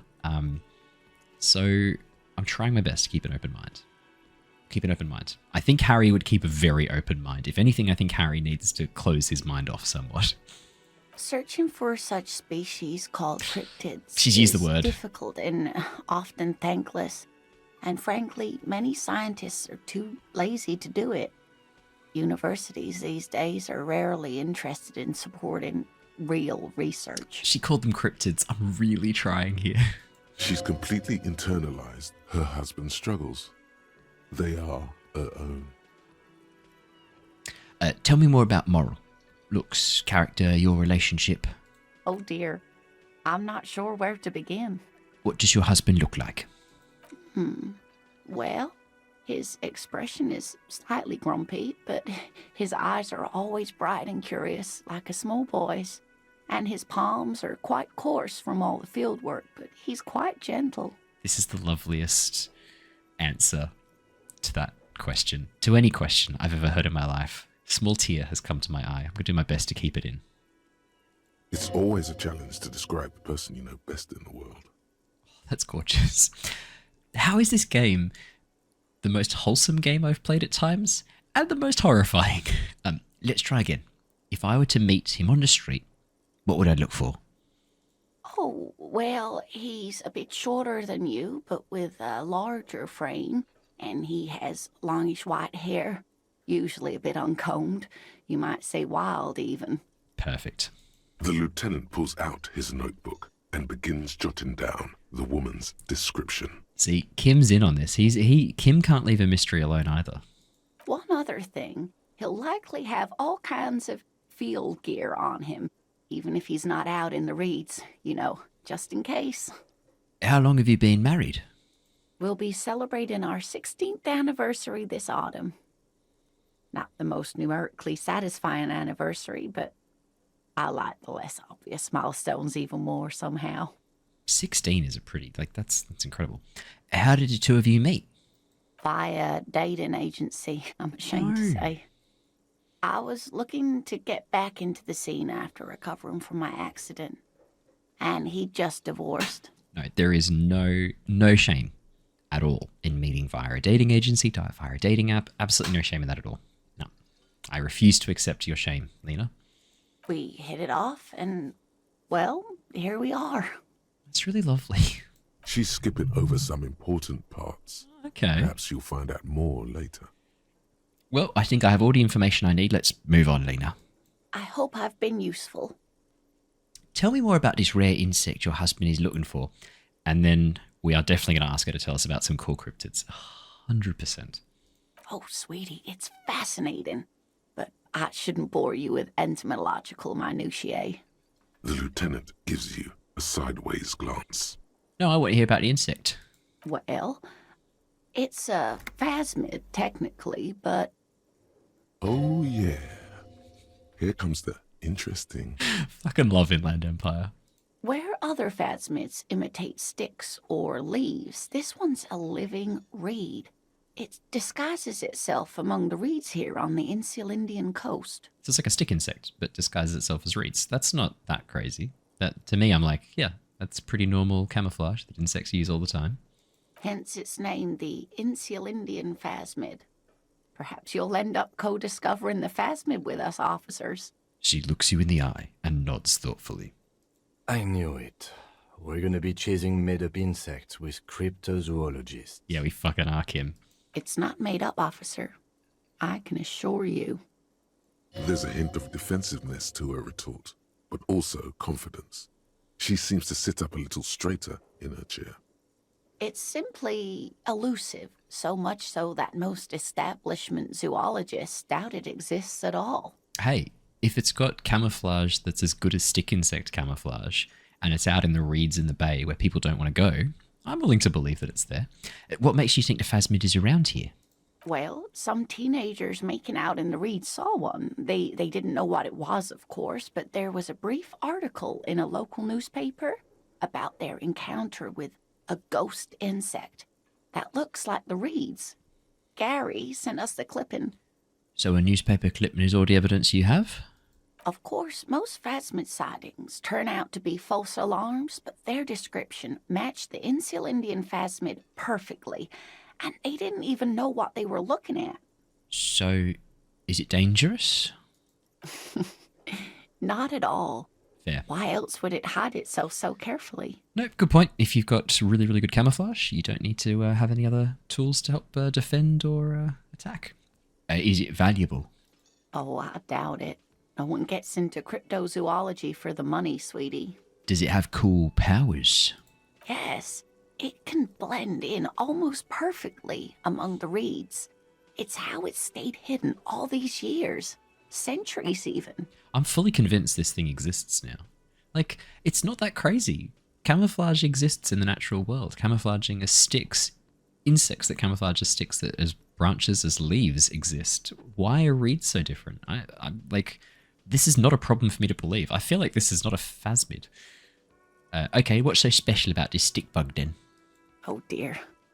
I'm afraid I'm not explaining this very well. It is very special. The woman's face flushes with embarrassment. Morel can explain it all much better. I wish you could hear him describe it. Then you'd understand, I'm sure. Tell me about some cool phasmids. Sometimes the most charming thing you can do is be reasonable in your requests. Could you tell me about one? Just one more interesting cryptid. Insidium Phasmid was great.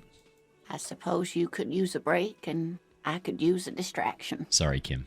One cryptid, like you said. One. This can't turn into some kind of cryptid extravaganza.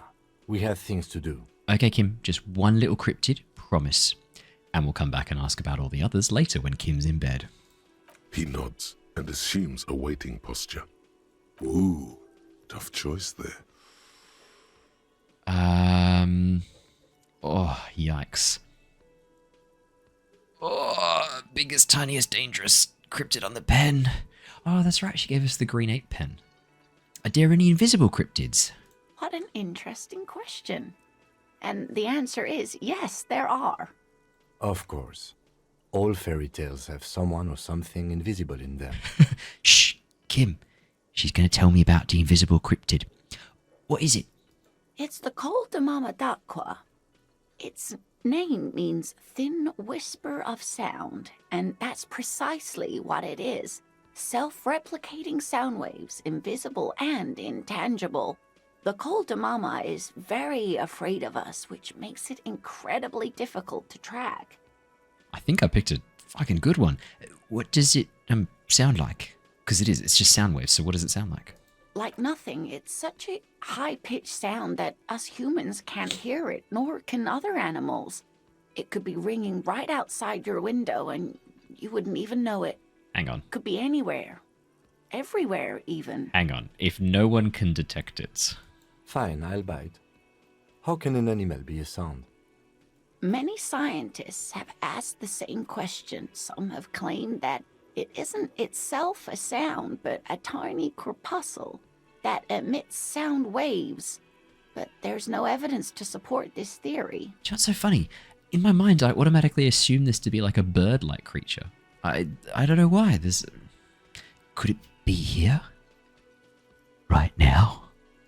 It could be. As I said, it could be everywhere. And we wouldn't know any better. It could be ringing all the days of our lives and nights. What evidence is there of this animal being a sound? Plenty. It's the evidence that led to its discovery. In the 20s, a group of Areopagite ornithologists, that is, scientists who study birds, were trying out a new recording technology for capturing sounds outside the range of human hearing. Okay, so it's not that it's undetectable, it's just we can't hear it. Okay, I'm back on board. Also, people following birds were after it. Maybe that's the association. When playing back recordings they had made in the foothills of the Ea mountain range, they noticed certain anomalies, patterns that seemed random at first, but on closer examination were consistent with the waveforms of songbirds. Oh, I'm going to nod eagerly. The scientists soon discovered they could track and even predict what appeared to be feeding, mating, and migration patterns based on sound waves in a strictly delimited range of ultrasonic frequencies, even higher than those of the highest pitched bat calls. Hey, this is cool. She transforms, when speaking about these strange animals, into a confident woman. I noticed that too. They realized that they had discovered a new species and called it the Col de Mama d'Aqua, after the Paracanassian name for the voice of God, which is said to be very silent. Wow. They grew quite obsessed with these little birds. Even though they couldn't see them, they could distinguish among individual birds and even began to name some of them. Name them? Sequester, Time, Joscan. Those are but some of the Mama d'Aqua they followed individually. Why is the Mama d'Aqua so afraid of us? That is a sad story. A group of university students assisting with the field work in their enthusiasm for the project, and no doubt because they were preoccupied with impressing their professors, nearly drove it to extinction. Extinction? They tried to communicate with it and had no other means but sound. So they started sending out sound waves at frequencies they thought might match the Mama d'Aqua's. And what happens when a sound wave meets another sound wave of the same frequency, dear? I think what she's referring to is annihilation. I'm not sure that it's the same sound wave. I think it has to be a reverse amplitude to do annihilation of sound. This lady really should be a teacher. She's really good at the explaining things thing. They cancel each other out. Exactly.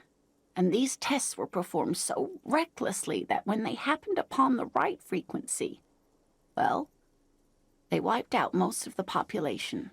That's not exactly how the same wavelength of sound operates, but that's okay. That's fine.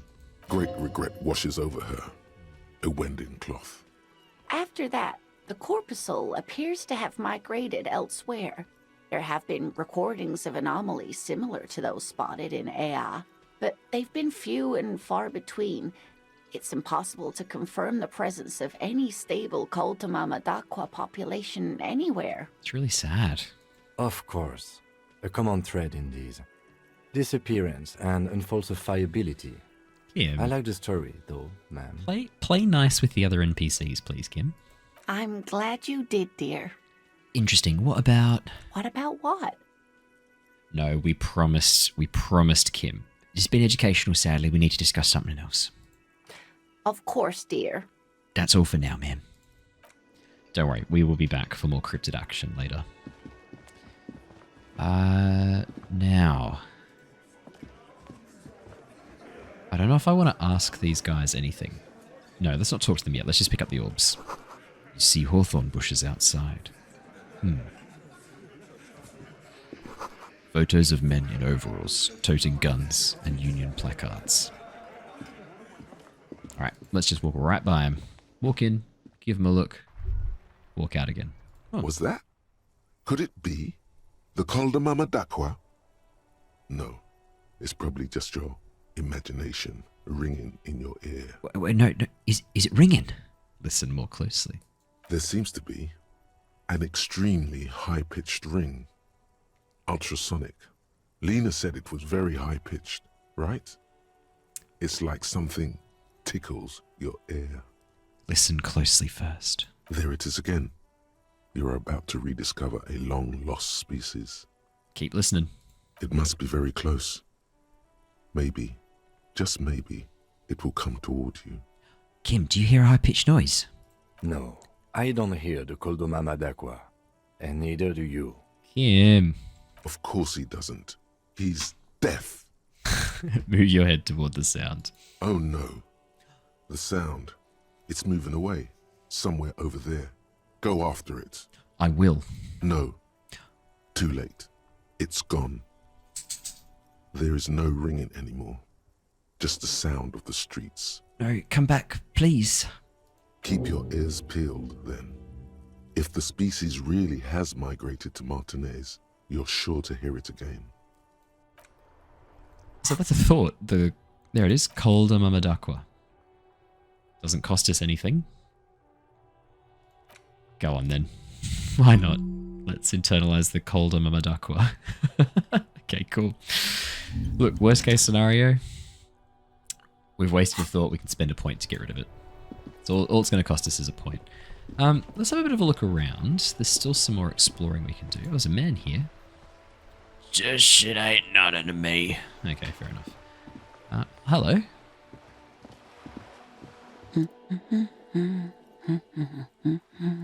You see a sturdy woman humming to herself. She seems to be browsing books. A good one? Point to the book. Yes? Hello? She nods, her attention fully focused on reading. Who are you? Me? No one. I'm just a working class woman.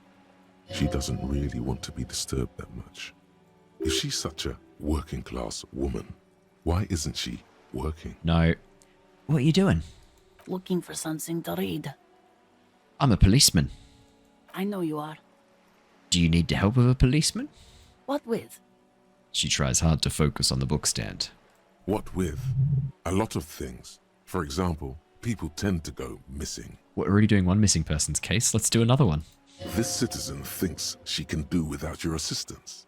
Don't buy it. They all need help. Maybe your husband is missing. My husband? No, he's not.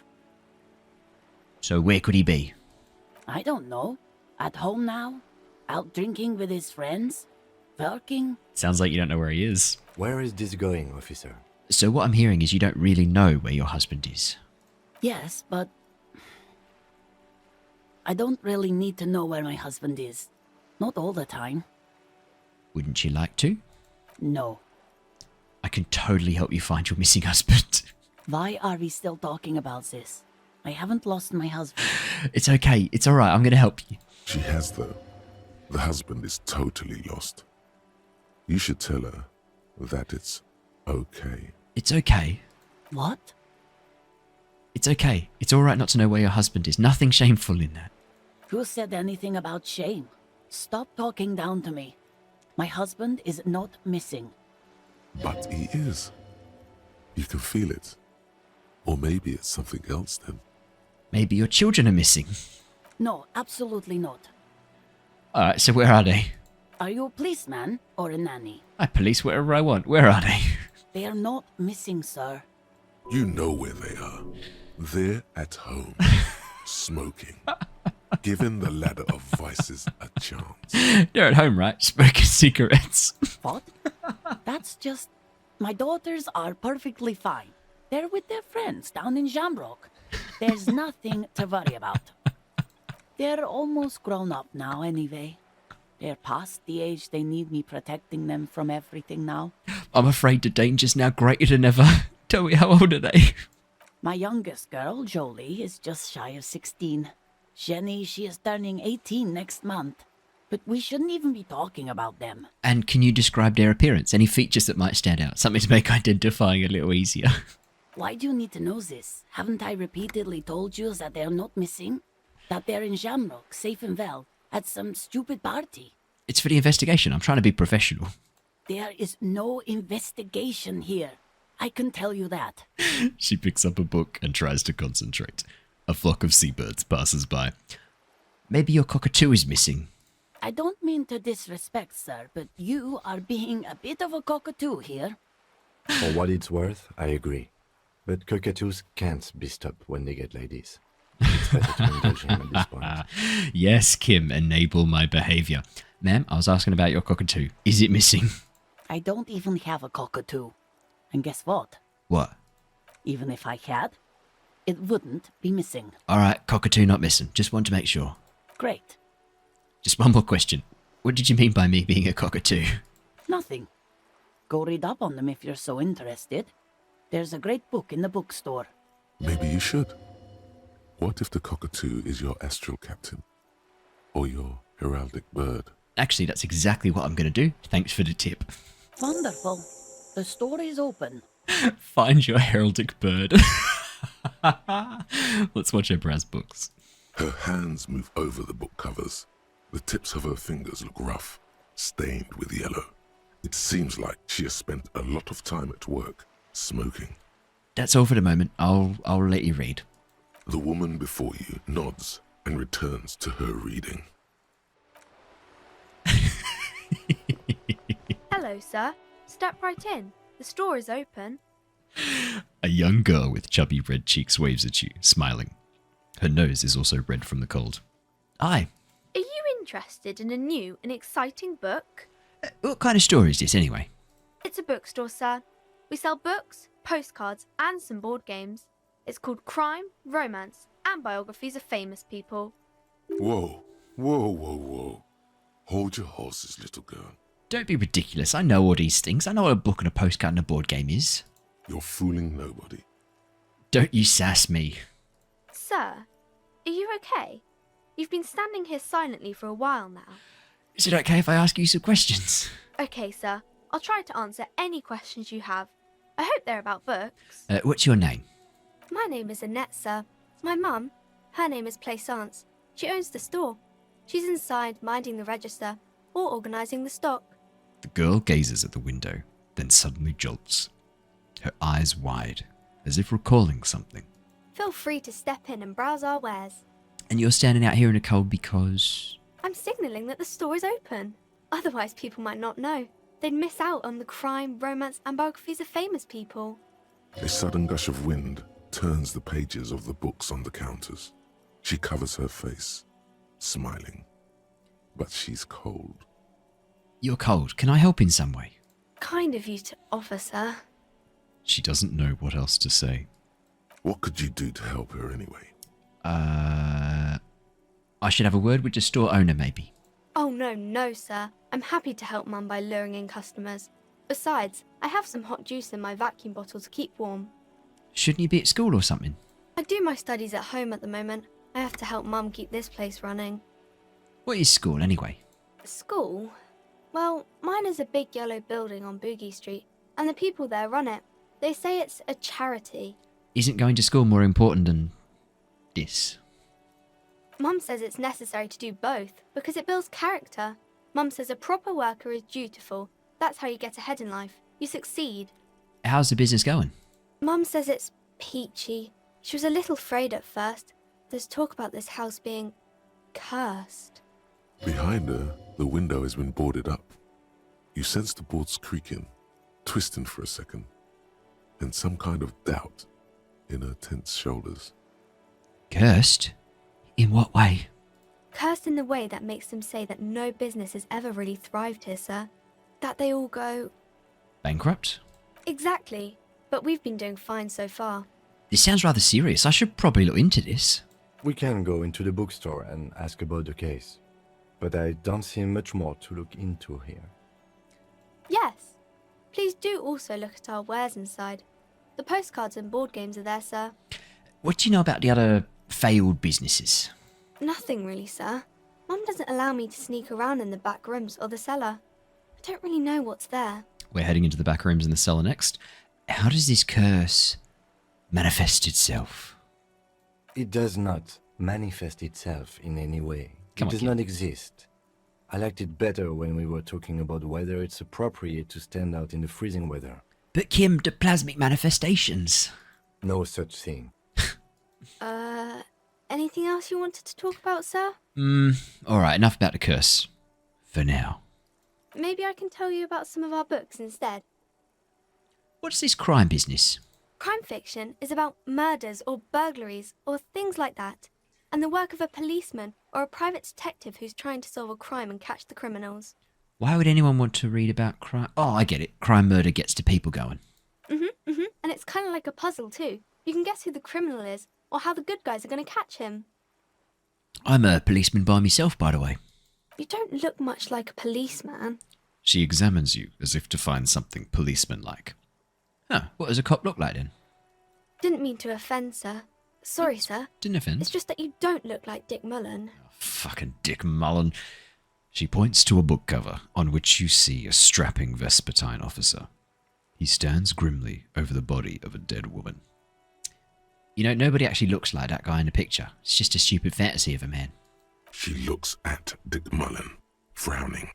Dark, arrogant, violent, likely overcompensating for something. 100%. He isn't even drawn right. He isn't even drawn right. This is not how human shoulders work. The perspective's all wrong. She examines the picture, trying to find whatever is wrong with it. She then shrugs and puts the book aside, unconvinced. That's just no way to cop it. I do it way better than Dick Mullen. Sure you can, sir. He's just a fictional character. He'll be no match for you. Maybe you can show me some real police work, sir. Like in the books. Who is that? Point to the woman browsing the books. Oh, that's Auntie Billy. She's nice if a bit distressed. She's your aunt? No, sir. She's a working woman who comes to look at the books a lot. Why is she distressed? I think she is a bad husband. Not very nice or helpful. We're going to go back and talk to her. Composure, going to deduce something. We're getting minuses to savoir-faire from our clothes, so we'll change those over too. What is romance? It's the type of book where there's a rich lady and she has to choose between the good man and the bad man. She smiles at the thought, perhaps imagining herself in that situation. Or there could be a story about a poor lady getting a rich man. It's about man and lady business, sir. What about a poor man getting a rich lady? It happens, but usually the guy gets rich in the process. Or should actually be rich himself, but has lost his family property unjustly. like during the Revolution or something. I see. Those are unhappy books, for most of the pages. People sad about what they have lost, but then it all turns out just fine in the end. What about when both of the men are bad? These are not very common. You can't have a choice between bad and bad. Nobody wants to read a story like that.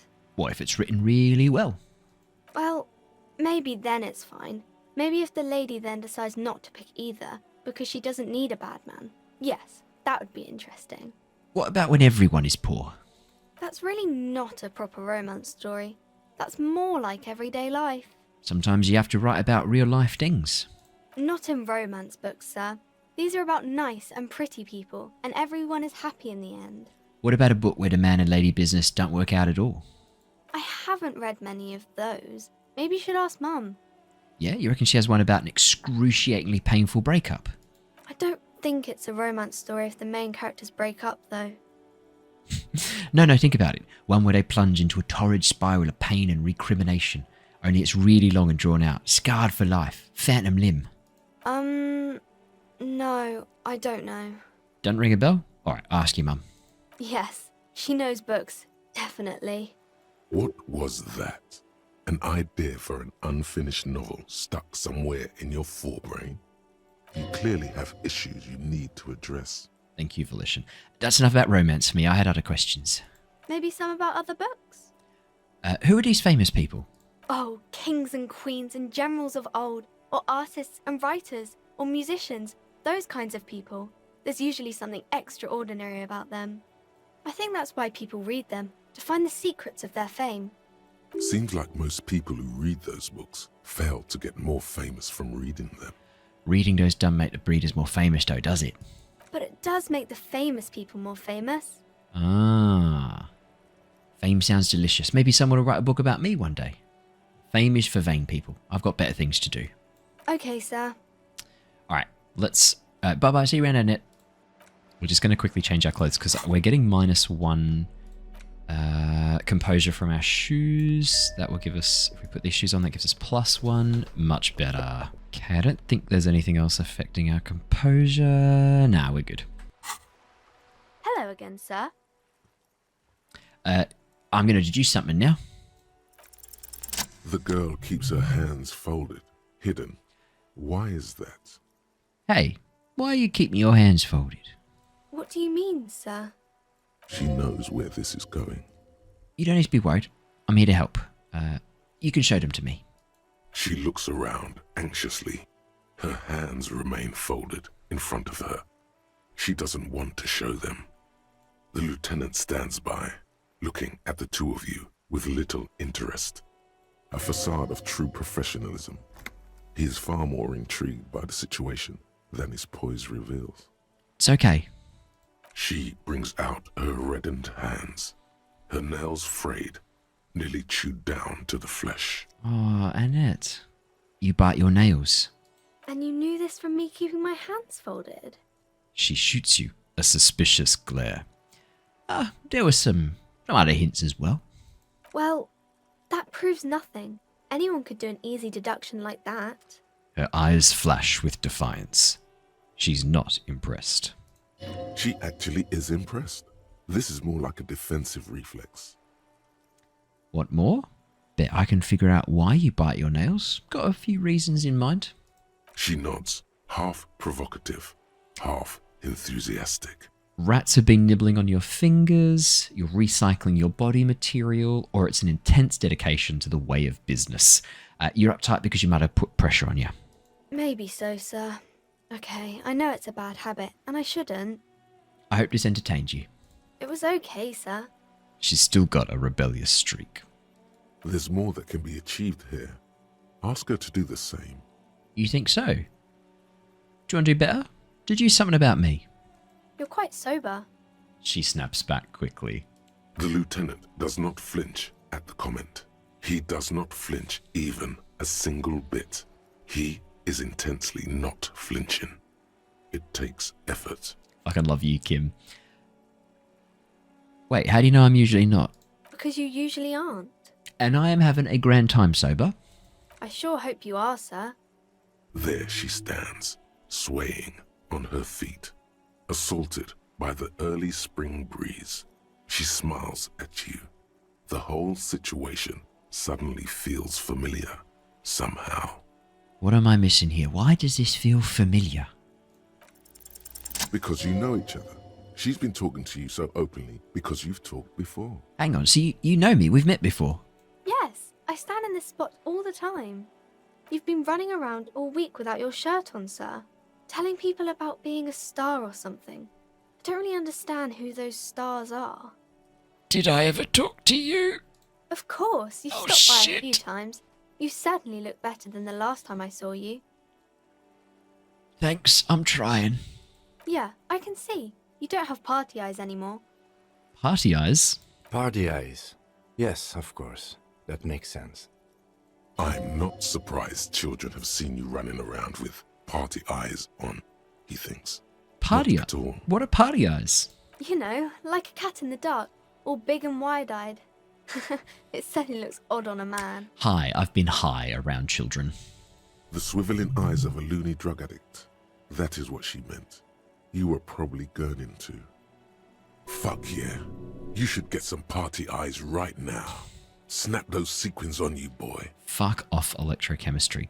Does that mean I've been partaking in narcotics? Oh, baby, that's not what you have to worry about.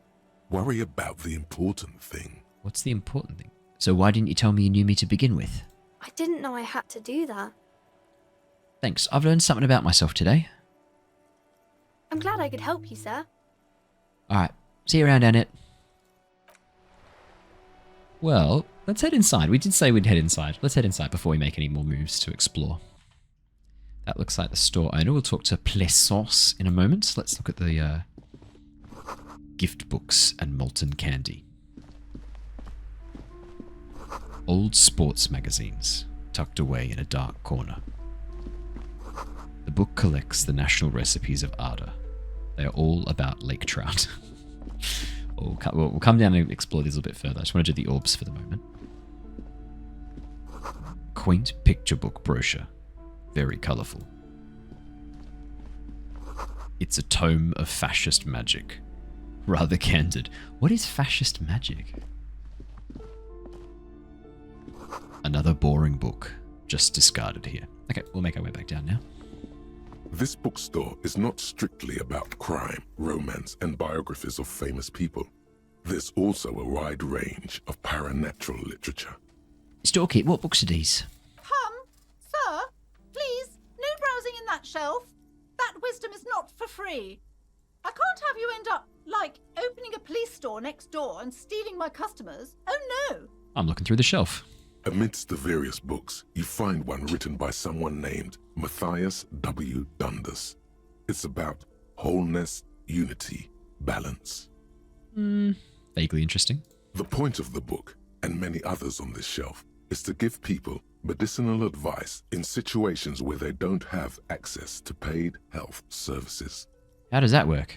It serves platitudes, while also telling everyone that traditional medicine, the kind people don't have access to, and which costs more than this book, is garbage, and would only give you cancer anyway, without even curing your cold or anything. Great. Wholeness, unity, balance, on the other hand, can basically take care of anything. I bet. Though it is important to note, when it's up to your mind to heal yourself, then it's because of your mind that you're ill in the first place. Does the book say anything else? The book features chapters on topics such as how to find magnesium. It even lists plants you can harvest magnesium from. How to continue drinking if you're an alcoholic who has destroyed his liver. And there's even a chapter on the ancient Seraïs tradition of using duck gallbladder, preservatives, to treat and prevent sexually transmitted diseases. Pre and post factum apply. Nothing worth buying. This is just mundane garbage. What's even paranatural about this? Let's try and find something truly otherworldly. The throbbing in your head increases with every passing moment you gaze at this shelf. Suddenly, as if out of nowhere, a small green book becomes apparent. The title of it reads, Medicinal Purposes of the Pale. What's to pale? The book contains very little explanation on the matter. This knowledge seems to be taken for granted. What's the book about? The book contains descriptions of various pseudoscientific therapies, alternative medicines, and folk remedies involving the Pale, also known as le territoire. For example, it recommends vigorously swatting one's naked body with a venik, or hand broom, made from the leafy twigs of a young birch tree from the near Pale. Sounds invigorating. It is, and good for the circulation too. What else? It also recommends consuming distilled spirits like vodka or whiskey that have been aged in the Pale. Readers are instructed to cover these jars in a shallow hole just inside the Pale and leave them there for 30 to 60 days, depending on the potency desired. And what does this pale age liquor do? Among other benefits, it is alleged to restore a damaged liver to perfect health. How's that possible? Is it any more improbable than anything else that human beings put their faith in? Fair enough. What else is in there? For general health and well-being, readers are encouraged to take regular strolls through the Pale, though a sidebar cautions readers to limit each stroll to less than an hour. These strolls promise to cleanse the mind of worries and the body of toxins, especially if the perambulator performs this ritual in the nude. Nudity figures prominently in a number of these prescriptions. Of course. This is exactly what you need. Anything else of note? There's an entire section devoted to cures for men who are struggling to perform their marital obligations. Well, I certainly don't need that. You close the book and return it to its place on the shelf. We might come back and buy that later, if we have the money.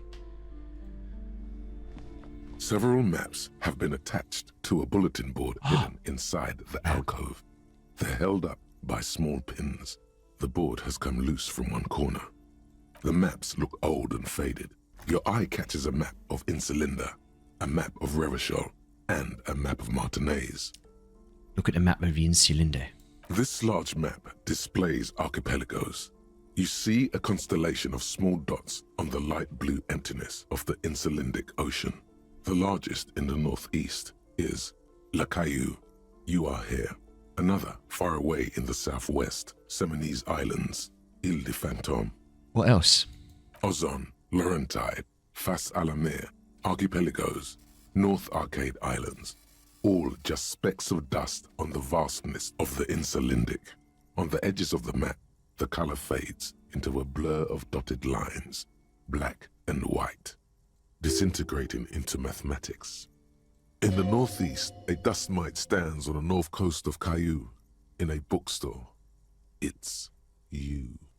Squint first. Can I see cities on the islands? You can. On Caillou, Revachol, a single black star. On Ozon, Fondelier, and Vilmandu. On Archipelagos, Croyan Moran, Villiers. On Seminine, Olduvai, and on Laurentide, Deora of the Seven Seas. Lost little pearls of light, tiny fires in the dark. Look at the edges. The ocean breaks apart into a tangle of cosines and azimuths, all pointing into pale nothingness. Windy is the north azimuth. Grad is the northeast azimuth. Samara is the east azimuth. Seol is the west azimuth. Isolas, they're called. Connections to other worlds. Words past the Insulindian, unknown to you. You only know you've never been there. You have little idea what they are. Distant stars, gods, but looking at them makes you feel almost non-existent. Whatever they are, the Isolas are immeasurably large compared to you, and very, very far away. Perhaps they are gods, gods of distance and outer dust. Look at a map of Revachol. The north coast of a verdant island is shattered by the delta of a river. It is the River Esperance. Countless bridges put the shards back together, connecting city blocks to river islands. La Delta says a great artificial heart in the center, teeming with life forms and construction. I love the poetry of this. It's so good. To the east, rolling hillsides, Le Jardin, Stella Marie, the suburbs of Saint-Baptiste, swallowed up into the megacity. They sound rich to you. This is Rivershell East. And west of the river? Huron. It's somewhere to live. Not bad. Then there's Jamrock. It's bad. People shouldn't live there, but they do. Then Forburg. It's almost as bad, and much larger. Then Coal City. It's the worst. You feel you're just west of Coal City, somewhere above Jamrock and close to Coal City. Look at the map of Martinaise. It's not really a map. It's a tourist thing. A picture postcard with buildings on it, drawn from an isometric perspective. A date in the upper right corner says 48. I quite like isometric style. Still, it's detailed. Could be pretty useful for scouting ahead. You see the jagged boxes of an industrial harbour, even the whirling in rags there. Storekeep, can I buy these maps? I'm sorry, officer. The map of Martinaise is the only one available. The other two are not for sale anymore. And besides, you could scarcely afford them. It's okay, I only want the map of Martinaise. They're quite valuable, though they might not look it. The map of Martinaise is 90 cents, though. Why is the map of Martinaise so cheap? That old thing. It's an out-of-date map of a tourist location that never was nor came to be. Ah. From when some design studio people tried to spruce the place up 4 or 5 years ago.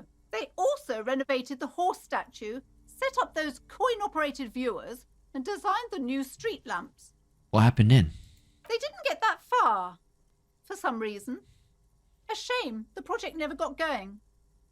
Would be nice if someone fixed Martinaise up. All these ruins are bad for business. I'm not going to steal it, I'll buy it. Always good to be informed of your surroundings.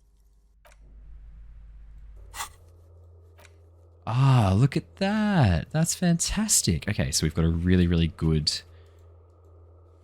Ah, so we can click and see tasks we've failed.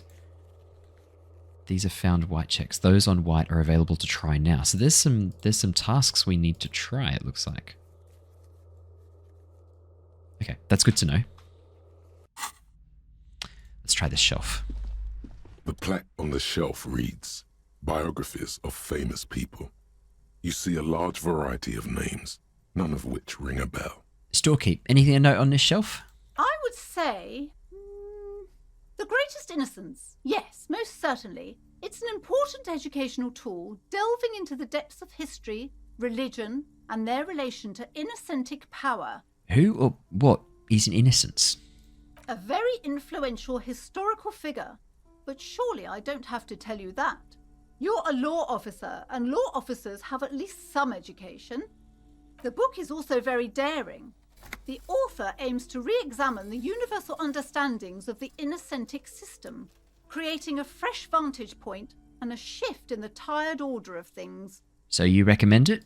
Certainly. It's prudent for a person to have at least an elementary understanding of history and society. Imagine the chaos we'd be in otherwise. You feel like you should get this one. Definitely. It's important somehow. There's something personal inside. Not for $4. We'll come back and check it out later. A sulfur-crested cockatoo sits on the cover, its beak slightly open.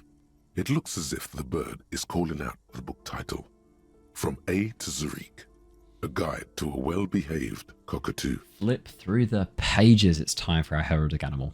Turns out that there are so many different cockatoo species, and they all have behavioral problems. Wait, what? You don't have behavioral problems.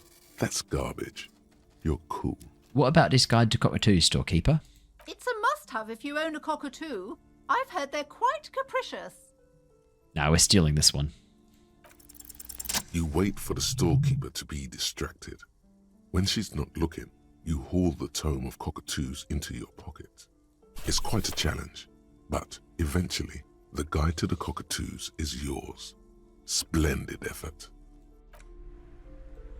Sorry, lady, but it's $4. These shelves are overburdened with books from the same series. Ugh. You see the name Dick Mullen over and over. Storekeep, what's all this crime fiction? Oh, crime, robberies, murders, even sexual crimes. We're fortunate to have Dick Mullen and his stories to sort all that out. You're a police officer, apparently. You should buy all of these. They really do teach a person how to be a proper detective. All right, I'll look through the display books. Let's go. Crime fiction is a disgrace. Yeah, baby. An asinine misrepresentation of the physical attributes of the arduous everyday work of actual police officers. Amen. These books greatly overstate the excitement of police work, glossing over how long it takes to actually follow up on leads and eliminate dead ends. Does not surprise me. What's more, they completely ignore the psychological hardships of year after year coming into contact with people during the worst days of their lives. Not a single mention of all the stress this work creates upon the officer's family. Detective fiction just doesn't tell the truth at all. Now, would you like a list of all the books found on the shelf? Oh God, no. Shelves filled to the brim with... Now we're out. All right, cool. Let's have a bit of a... Let's chat to Plaisance. Welcome to Crime, Romance, and Biographies of Famous People. My name is Plaisance. Be welcome, and please take responsibility for the energy you bring into this space. Before we go on, you seem to be well off. Can you give me some money? No, I've just stolen a book from her. So you're the owner of this store? I am. The proudest owner of our little shop of culture. She has fine-tuned her voice to find the most welcoming approach for attracting new customers. It doesn't work. Your daughter's the one standing outside the store, right? Annette, yes, my daughter. I hope she wasn't slacking off again with her nose in science fiction. Tell me, was she at her post doing her job like a proper girl? Of course. Wonderful. Did you talk to her? Yep. Great. On a scale of 1 to 10, how compelled were you to buy books after talking with her? Her opinion of her daughter depends on how well she lured you into the store. I'm not going to grade a human being. I don't do that. Come now. It's not personal. It's about proper sales practices and market research. I expect an answer. 10. She's certainly very polite and helpful. My precious, her dedication brings joy to my heart. If you have children, I hope they turn out as great as my Annette. All this pressure has made her really anxious. You know she's been chewing her nails. God. I've told her not to do that. It's such a disgusting habit. She'll get over it. Anxiety is a part of life. Doesn't have to be. A part of hers too, clearly. I don't think she can do anything about it. She can, if she has enough willpower. This is what's called growing pains. Life isn't easy. Life doesn't give breaks. No, but we can give breaks to people. Come on, ma'am. It's obvious she can't do anything about it. You are placing an unnecessary burden on a young child. What you're doing is wrong. Even I know that, and I usually don't know anything. She stands stiff and severe, silently fuming. 10 or so seconds pass without change. This is a person coming to terms with a new reality, one where they are wrong. It's not easy. Oh no. Hold on. I need to invite her inside and apologize. She must be freezing out there. There. I don't know what to say to you. My husband, he tries to teach me business lessons. I have what my mother called a dull mind. All this stress. Fuck off. No, you do not have a dull mind. It sounds like both the husband and the mother treat her the way she treats Annette.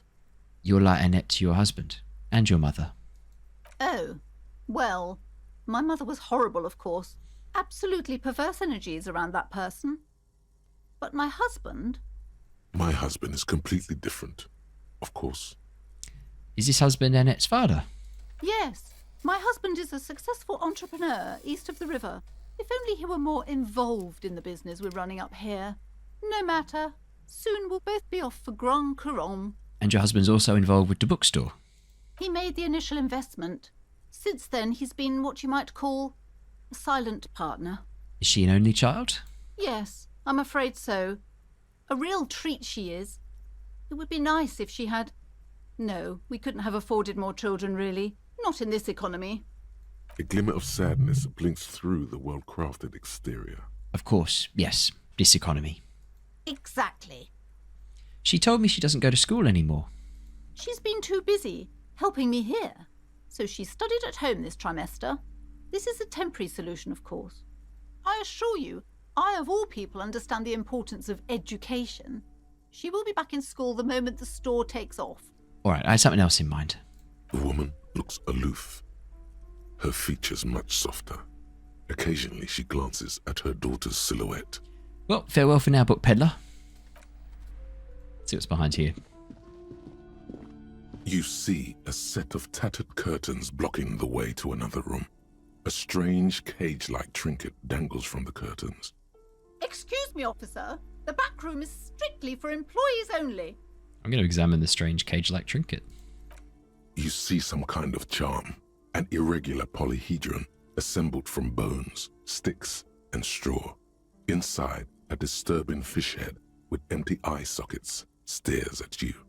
Aside from poking at it suspiciously, there is nothing else to do with the fish head charm at this time. The curtains remain shut before you. Shopkeeper, what's behind the curtains? Nothing. Now please go back to browsing the books. Don't you feel compelled to look at the books? The books are all you care about. She speaks almost as if she's trying to put a spell on you, urging you to buy more books. Oddly enough, the more she tries to draw you away from the curtains, the more alluring they become. Pull open the curtains. Just as you're about to pull apart the curtains, the petrified voice of the shop owner cries out once more. Sir, don't touch that. I told you it's off limits for the customers. Her hand has closed around her pendant, her fingers nervously playing with the talisman. Parapsychologically speaking, we're done if you decide to open them. I won't be held responsible for the consequences. It's too dangerous. She looks away, mumbling. Why is everyone always messing with the curtains? Why can't they just buy books like normal people?